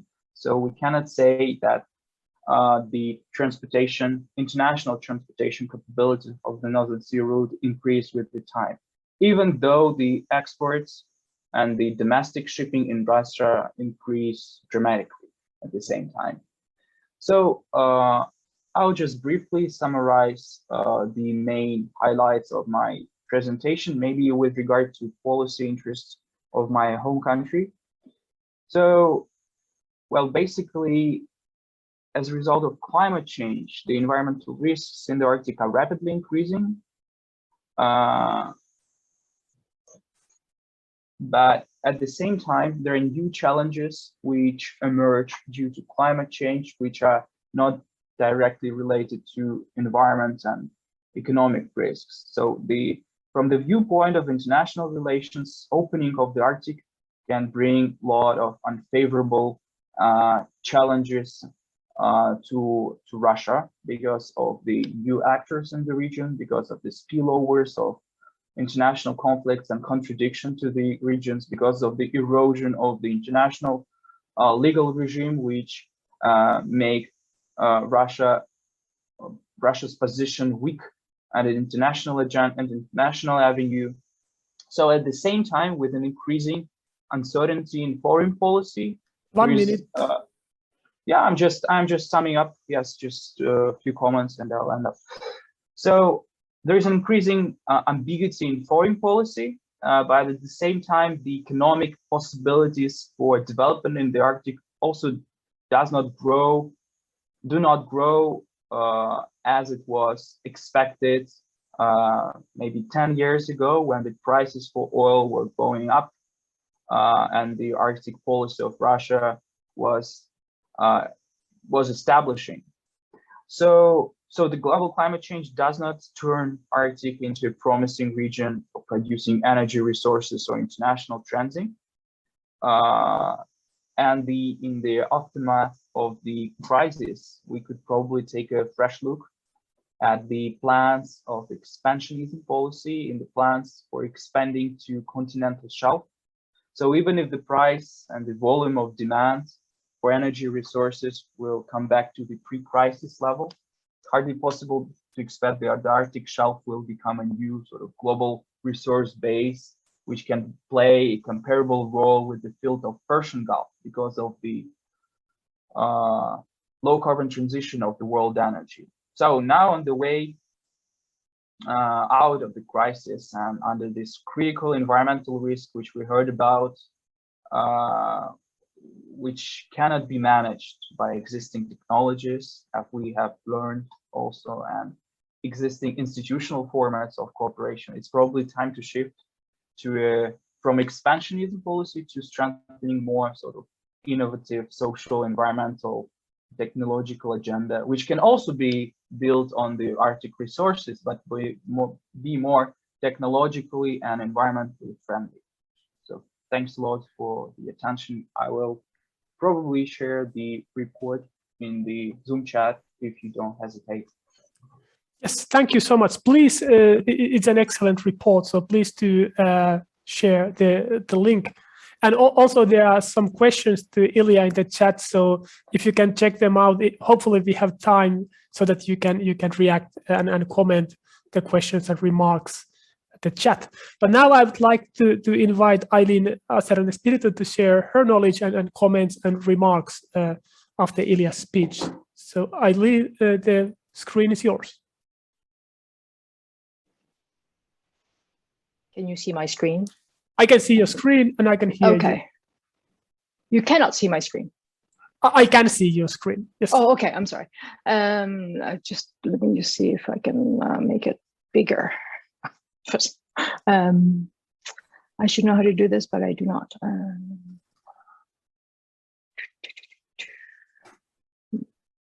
Okay. Well, I'm sorry. It's okay. I cannot. I don't know how to make it bigger, so I won't.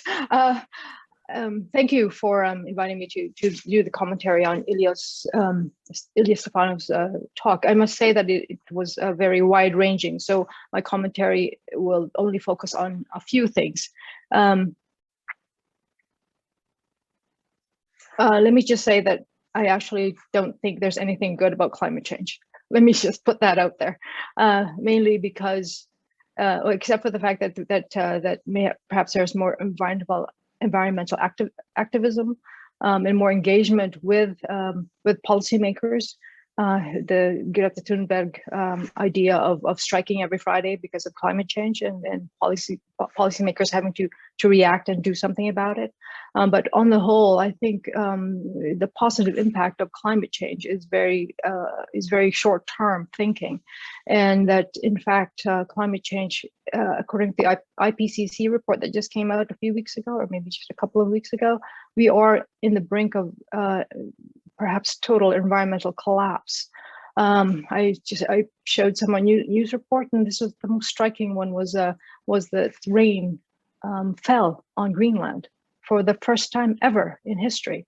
And that's something to be concerned about, because once the melting of the Greenland ice sheet will be catastrophic for countries outside of the Arctic, namely Bangladesh and Singapore, for example. And this is why Singapore is so interested in becoming, was so interested and is interested in as an observer in the Arctic Council. As with presentations or research like that deals with IR or international relations, we tend to forget that it's people behind these decisions. And climate change is anthropogenic. It has been precipitated by decisions made by people, by communities, by nations. So it's our fault that we are on the brink of an environmental collapse internationally and worldwide. But as well, political and social implications of climate change can be both positive and negative. I've already named some of the positive, that we have much more engagement from the grassroots in how climate change or environmental impact on our communities is happening. This was shown by the first presenter, Olga Tutubalina, who showed the activism that's going on in and around Norilsk. And it's also showed by, let me just go back to another slide, by the activism that happened because of a proposed garbage dump outside of Arkhangelsk in the last few years. And indeed, they were very successful. And this was very heartening to see in a Russia that I thought was becoming more and more autocratic. And so the fact that there is grassroots movement in the face of environmental degradation is actually quite heartening. I just realized I can't show myself. There I am. But the question is, how is Russia itself reacting to this? You've Ilyas, shown us how the world is reacting, and I'm wondering how Russia is reacting to this much more positively. You've suggested that the Arctic the Arctic development has to be much more innovative. But what is happening? What kinds of investments is Russia making on sustainability of energy? That is a shift away from fossil fuels, a shift away from carbon, such as coal mining or oil and gas extraction. And how are indigenous voices and local populations' voices being included in these solutions? So these are some of the, I guess, burning questions. And I think I understand the concern about militarizing of the Arctic, but I think some studies have already shown that Russia is probably ahead of the curve on this in terms of militarization of the Arctic.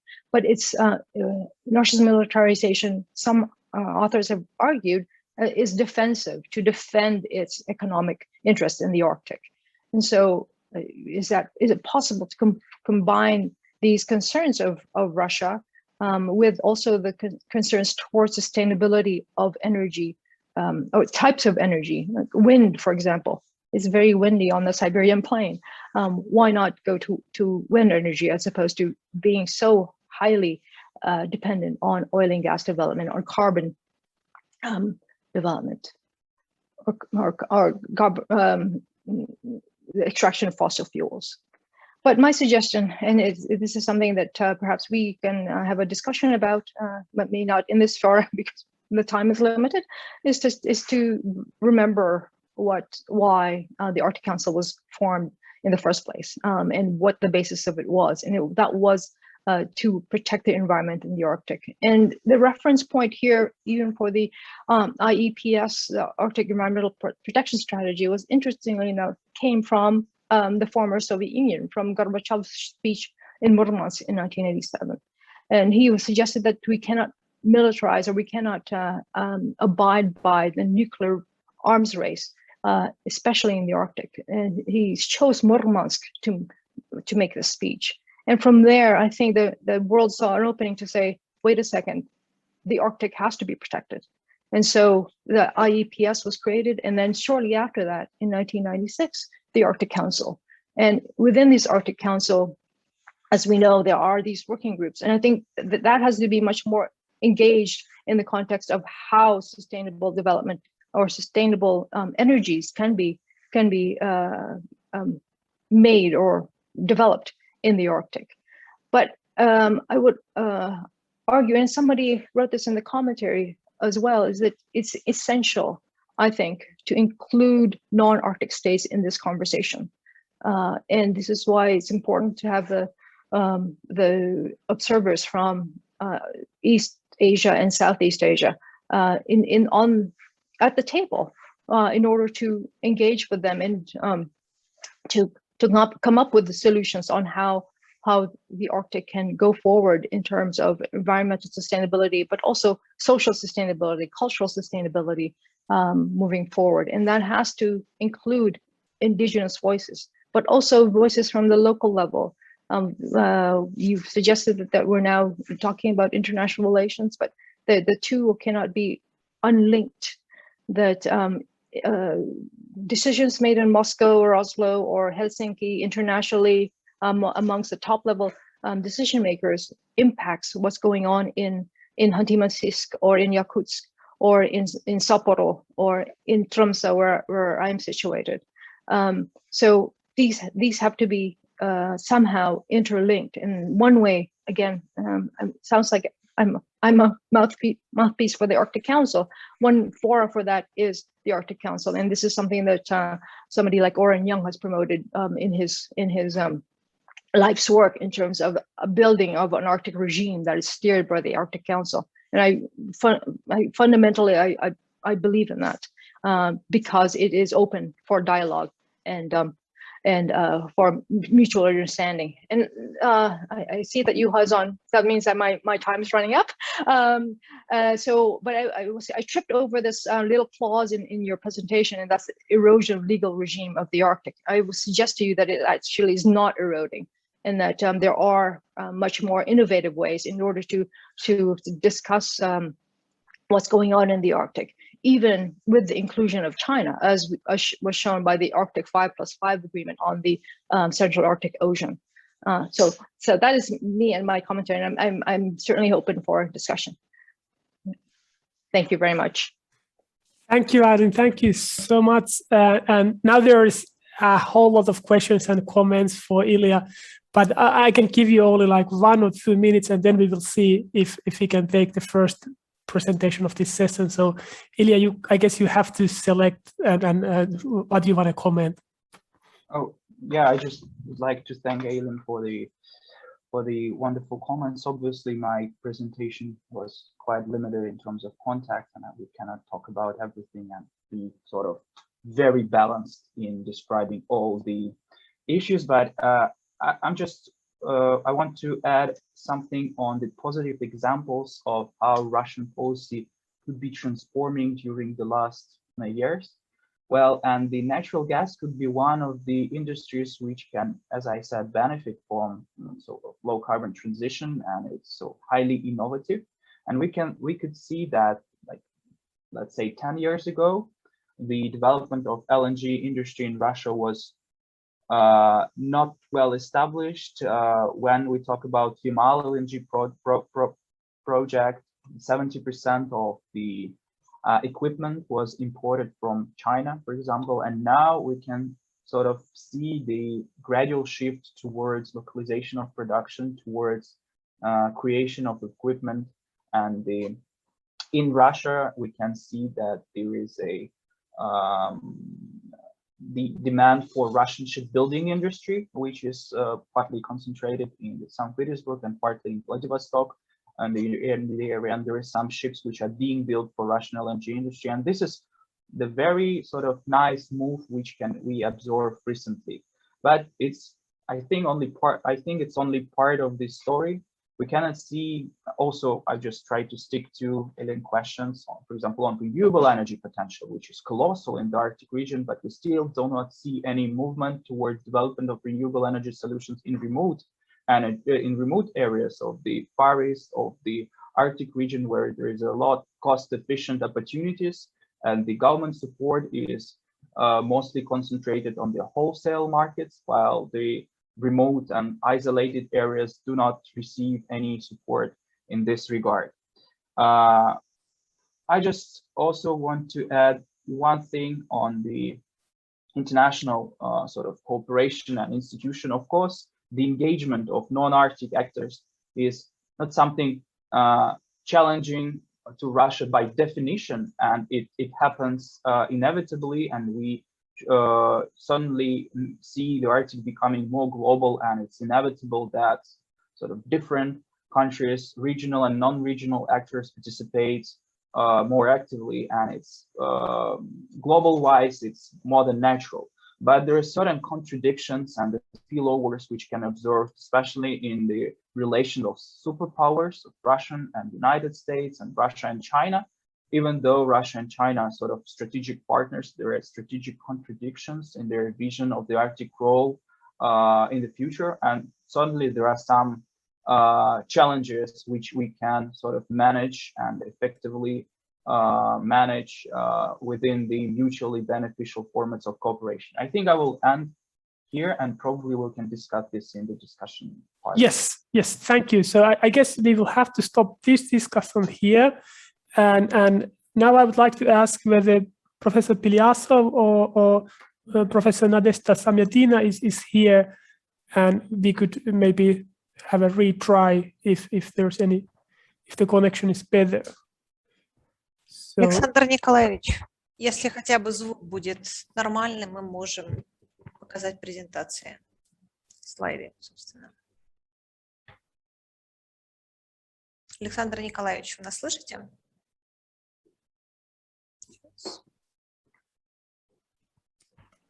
Так, I Александр actually don't think he Николаевич. signed on. Yes. Let's continue then. yes, it seems that neither Professor Pilyasov or Professor Samyatina is online. So let's continue with the questions that were made to Ilya then for a moment.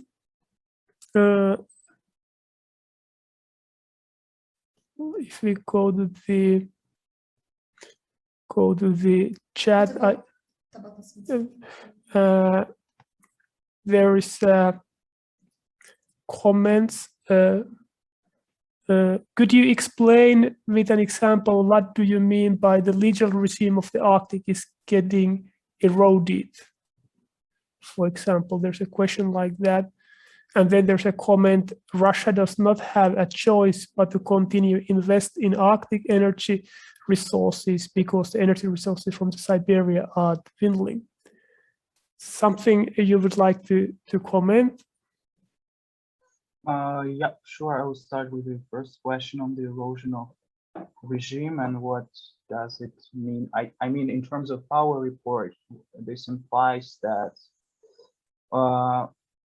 well, basically, there is a United Nations Convention on the Law of the Sea and the Article 2034, which gives the exclusive rights for the Arctic countries to control not only the 12 miles beyond their territorial waters, but also 200 miles exclusive economic zone, and sort of control the shipping in the way to ensure environmental standards of shipping. And this law and this article sort of is connected to the ice covered status of the Arctic Ocean. And once the ice sort of diminishes, we can now observe like the sort of different interpretation of the Arctic shipping rules in the region. And we can see, for example, some discussions on that happening in the think tanks of the United States of America. And it's certainly one of the challenges for the Russian security strategy and security positioning in the Arctic, when we can now no longer exploit the legal internationally established instruments to sort of control the Arctic waters, because ice just diminishes, the ice cover diminishes, and it can be used by the international partners to expand their activities into the Arctic zone, which goes along the coast of Russian Federation. But it's mostly the questions to international relations specialists which are co-authored this report, and I sort of suggest to go maybe a little bit to get details from the text on these special issues. Well, there is a second question. All right, I just threw it. Oh, there is a question on the forecast when the Arctic will be released from the ice sea. I'm not pretty much familiar with the specific forecast, but I would just intuitionally could say that like within 3 or 4 decades, the Arctic will be still somehow covered with ice, and we should both develop the ice sort of breaking solutions and the increase the ice class vessels of the ship in order to be prepared for the icebergs, which are still will be in place. So I think we cannot say that the Arctic will be free of ice like within the 3 or 4 decades, absolutely, like in the way that we have the situation in the Southern Sea. So it's still the combination of climate change and technologies which can play out. But I think it would be easy to sail across the Arctic on the annual basis, already very soon, both due to climate change and development of shipping technologies. Yes, I'm sorry. I think I will again stop here. So once more, it seems that Professor Pilyasov is not here. I can see several iPhones, but none of them is from Professor Pilyasov. Yeah, so I have a proposal here. So Professor Tapata has prepared a commentary for Professor Pilyasov's speech. So we will share Professor Pilyasov's slides, and you will have a moment to familiarize yourself with the content of these slides. And then I would like to ask Professor Tapata to comment on this presentation that we unfortunately could not hear today. But if Marina can now share the slides, and we will slowly go through the slides, and then I will give the floor to Professor Tapata.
So there is no sound. We will just go through these slides that Professor Piliasov could not deliver his speech due to technical problems, but we will shortly go through the content of these slides, and then I will give the floor to Professor Tabata.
So I think this is an important slide. So let's keep it here for a moment, and so that we have time to read it.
Okay, I think is this the last slide?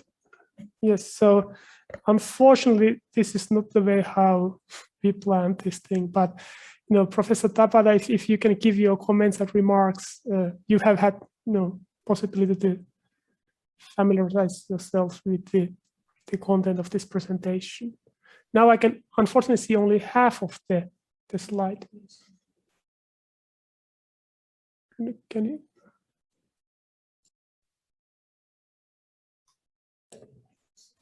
you? Can you hear me, and do you see my slide? We can hear you, but we can see only half of your slide. Yeah. Yeah. Can you switch it off and on again? If you try again, maybe it was just a bug. Yeah, I'll try again.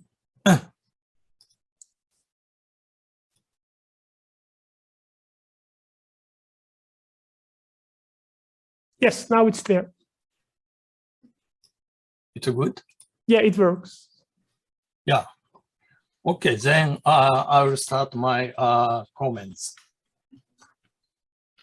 Yeah, I think that the Professor Pilyasov raised a very important problem of the Russia's Arctic development. That is typology and the selection of resource development models, and also typology and the selection of territorial development or settlement. I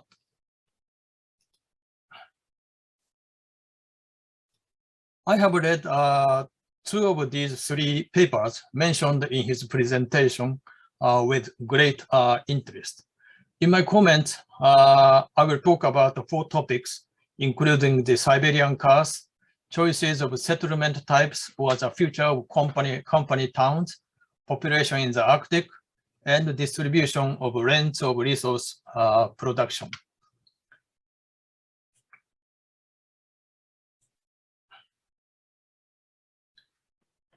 When I consider the development of unexplored territory in Russia, I always refer to the book written by American historian and economist Fiona Hill and Clifford Gaddy, entitled The Siberian Cars: How Communist Planners Left Russia Out in the Cold. They discuss that in the time of the Soviet Union, many Russians began to live in Siberia for the development of natural resources. They compared temperature per capita of the USSR and Canada. TPC is an original indicator showing population-weighted average temperature. While Canada's TPC rose more than 1 degree from 1920 to 1990, in Russia, TPC decreased thanks to Soviet policies that moved population to the extremely cold regions. They argued that eventually this caused a huge amount of costs because of the coldness of the region. In fact, after the collapse of the Soviet Union, when economic rationality or efficiency became the most crucial criteria for the economic system, population in Siberia drastically declined. We remember that in the 1990s, the Russian government has tried to implement a resettlement program for those who had been induced to work in the north generations ago. This argument implies that we have to consider the necessity or the benefits of the economic development and its cost before we begin any development projects. In this connection, I wanted to know what social costs mean in the point 4 of the conclusion of Professor Pilyasov. He wrote there are numerous social costs for the production area from new technological solutions. And he mentioned the costs of social exclusion and extraterritoriality. Yeah, I wanted to know this meaning, but we cannot.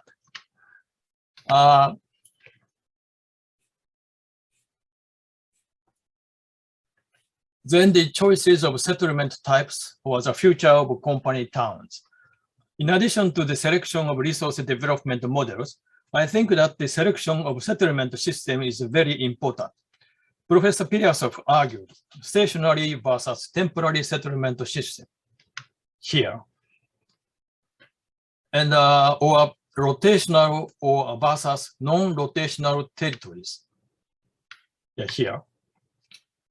It seems apparent that in the case of greenfield project or development of a new place, temporary or rotational system is much better than stationary or traditional system.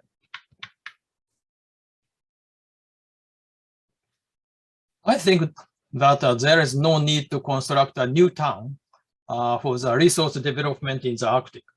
The problem lies in developing or maintaining existing towns when the resource production has already peaked out and began to decrease or completely stop. This is not only the problem in the Arctic, but also the problem in Hokkaido. There are several towns where coal production stopped due to resource depletion. it is difficult to answer whether we should maintain these towns or we should encourage immigration and close these towns.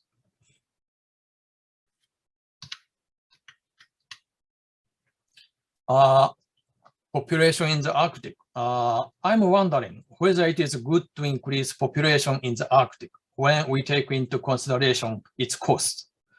According to the strategy of development of the Arctic zone of the Russian Federation and guarantee of national security until 2035, net migration rates in the Russian Arctic are expected to increase from minus 5.1 in 2018 to like this to 2 in 2035. The Russian government still expects the increase in population in the Arctic. I doubt whether it is possible and whether it is desirable. As I told above, new resource development in the Arctic should be carried out by rotation or temporary workers.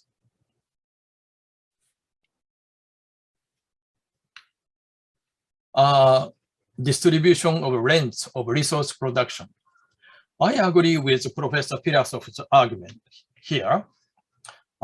Profits, he argued, profit centers in corporate headquarters, social and environmental cost centers in mining areas, growing social inequality within Arctic communities. The benefits of new projects are poorly spilled into the regional and local economies. I argued in my recent paper on the Saha economy concerning the contribution of the diamond and oil sectors to the Republican economy. The impact of diamond and crude oil production on Saha's economy is difficult to compare. I roughly estimated Saha's export value of diamond and crude oil in 2018 as $3.9 billion and $5.8 billion respectively. It seems to follow from this that impact of the oil sector is larger. The problem, however, is that most of the rents or value added of the oil sector are not realized in the Saha, but transferred to Moscow, where oil companies are headquartered. This is because most of the rents of the oil sector are not realized in the mining industry, but realized as trade and transportation margins and taxes due to the low producers' prices. In addition, it should be noted that 100% of mineral tax on crude oil are revenues of the federal budget. On the other hand, in the case of diamond, the headquarters of Alrosa diamond monopoly are located in Saha. Therefore, it seems that most of the rents from the diamond sector are realized in Saha. It should be added that 100% of mineral tax on diamond are revenues of the Republican budget. These differences between the oil and diamond sectors stem from the difference of location of headquarters of mining companies and the difference in distribution of mineral extraction taxes between the center and regions. I'm wondering what is possible to do to improve this situation. This is a question to Professor Pirasov, but we could not hear his answer. Thank you for your attention. Thank you so much, Professor Tabata. I think we have some questions in the chat for you. So I have what do you think about Soiku's proposal to create Siberian cities with a population of 300,000 to 500,000 in order to boost the development of Siberia? As a former resident of a large Siberian town, I'm a bit skeptical because there is a large exodus of population, particularly of young and ambitious residents who emigrate to the European part of Russia and other countries. So any comment on this one?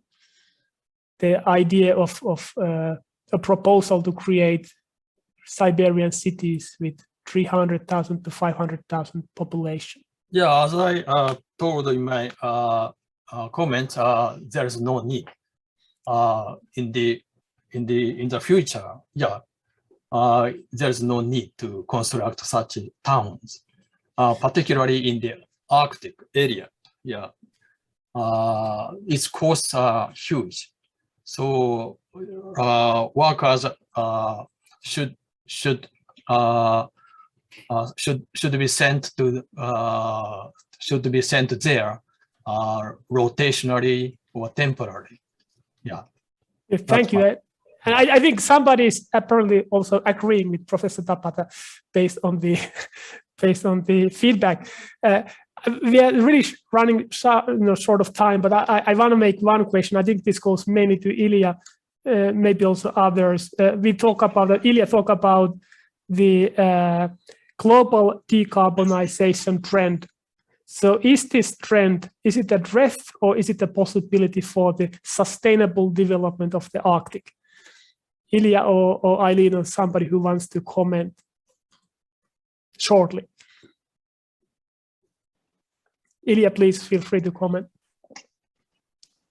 I think it's both the challenge and the sort of an opportunity for the Arctic development, because now we can see that the Arctic development and expansion and opening new oil and gas field not only risky in terms of environment and in terms of effects on indigenous community probably, but also not that much economic profitable as it was sort of expected back in the years of 2000 when the oil price were growing and the energy and Arctic policy of Russia started to sort of heading for Arctic resources.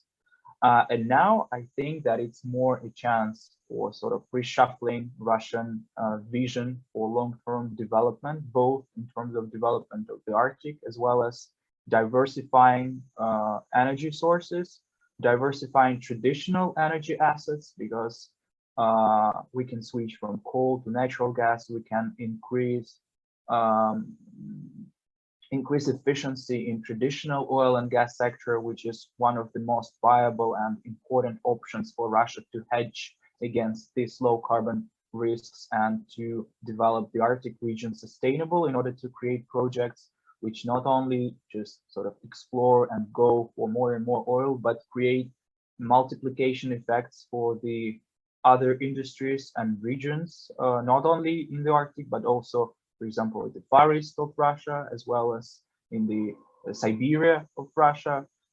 So I think it's both a challenge, but it's also an opportunity which we can sort of exploit. Thank you. Thanks. And I will give the last word for Eileen. So maybe a minute or two. Be the last word. I mean, actually, it's a question for Ilya, and it sort of also goes into Professor Pilyasov's presentation and Professor Tapata's commentary, and is that what is Russia doing in terms of investment in renewable energy? I guess I don't see it. It's not. It doesn't seem to be visible, and yet Professor Pilyasov has actually suggested that the building of some of these industrial towns has been much more innovative of late than it used to be. So, what is Russia doing to diversify its energy sources?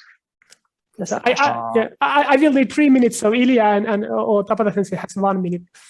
I'll just be very brief because nothing really changes dramatically in terms of support of renewable energy. We have the one program which supports and gives tax exemptions for the wholesale electricity markets and the renewable energy producers, but it doesn't come to isolated or Arctic regions except for Murmansk Oblast. But there is nuclear energy which is in place there and no need for renewable energy solutions. Probably right now the market does not demand them. But actually we have large hydro, but except for that, nothing really changes like dramatically in terms of changes in energy mix, even though we can see that there is a plans for wind turbines producers emerge in Russia, but it's still very small scale as compared to other countries, especially China, United States of America, let alone European Union. Thank you. Thank you. Now I really have to apologize. I will share my screen once more. And let's see. You know, it's time to close today.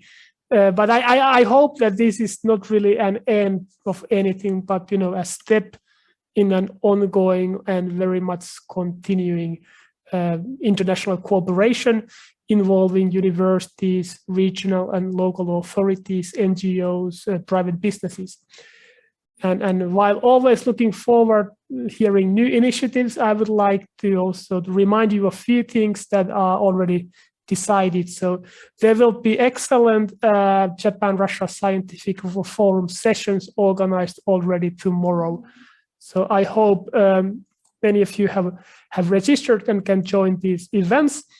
And furthermore, our online workshop series focusing on multi-level governance and interregional cooperation will continue on October 18th.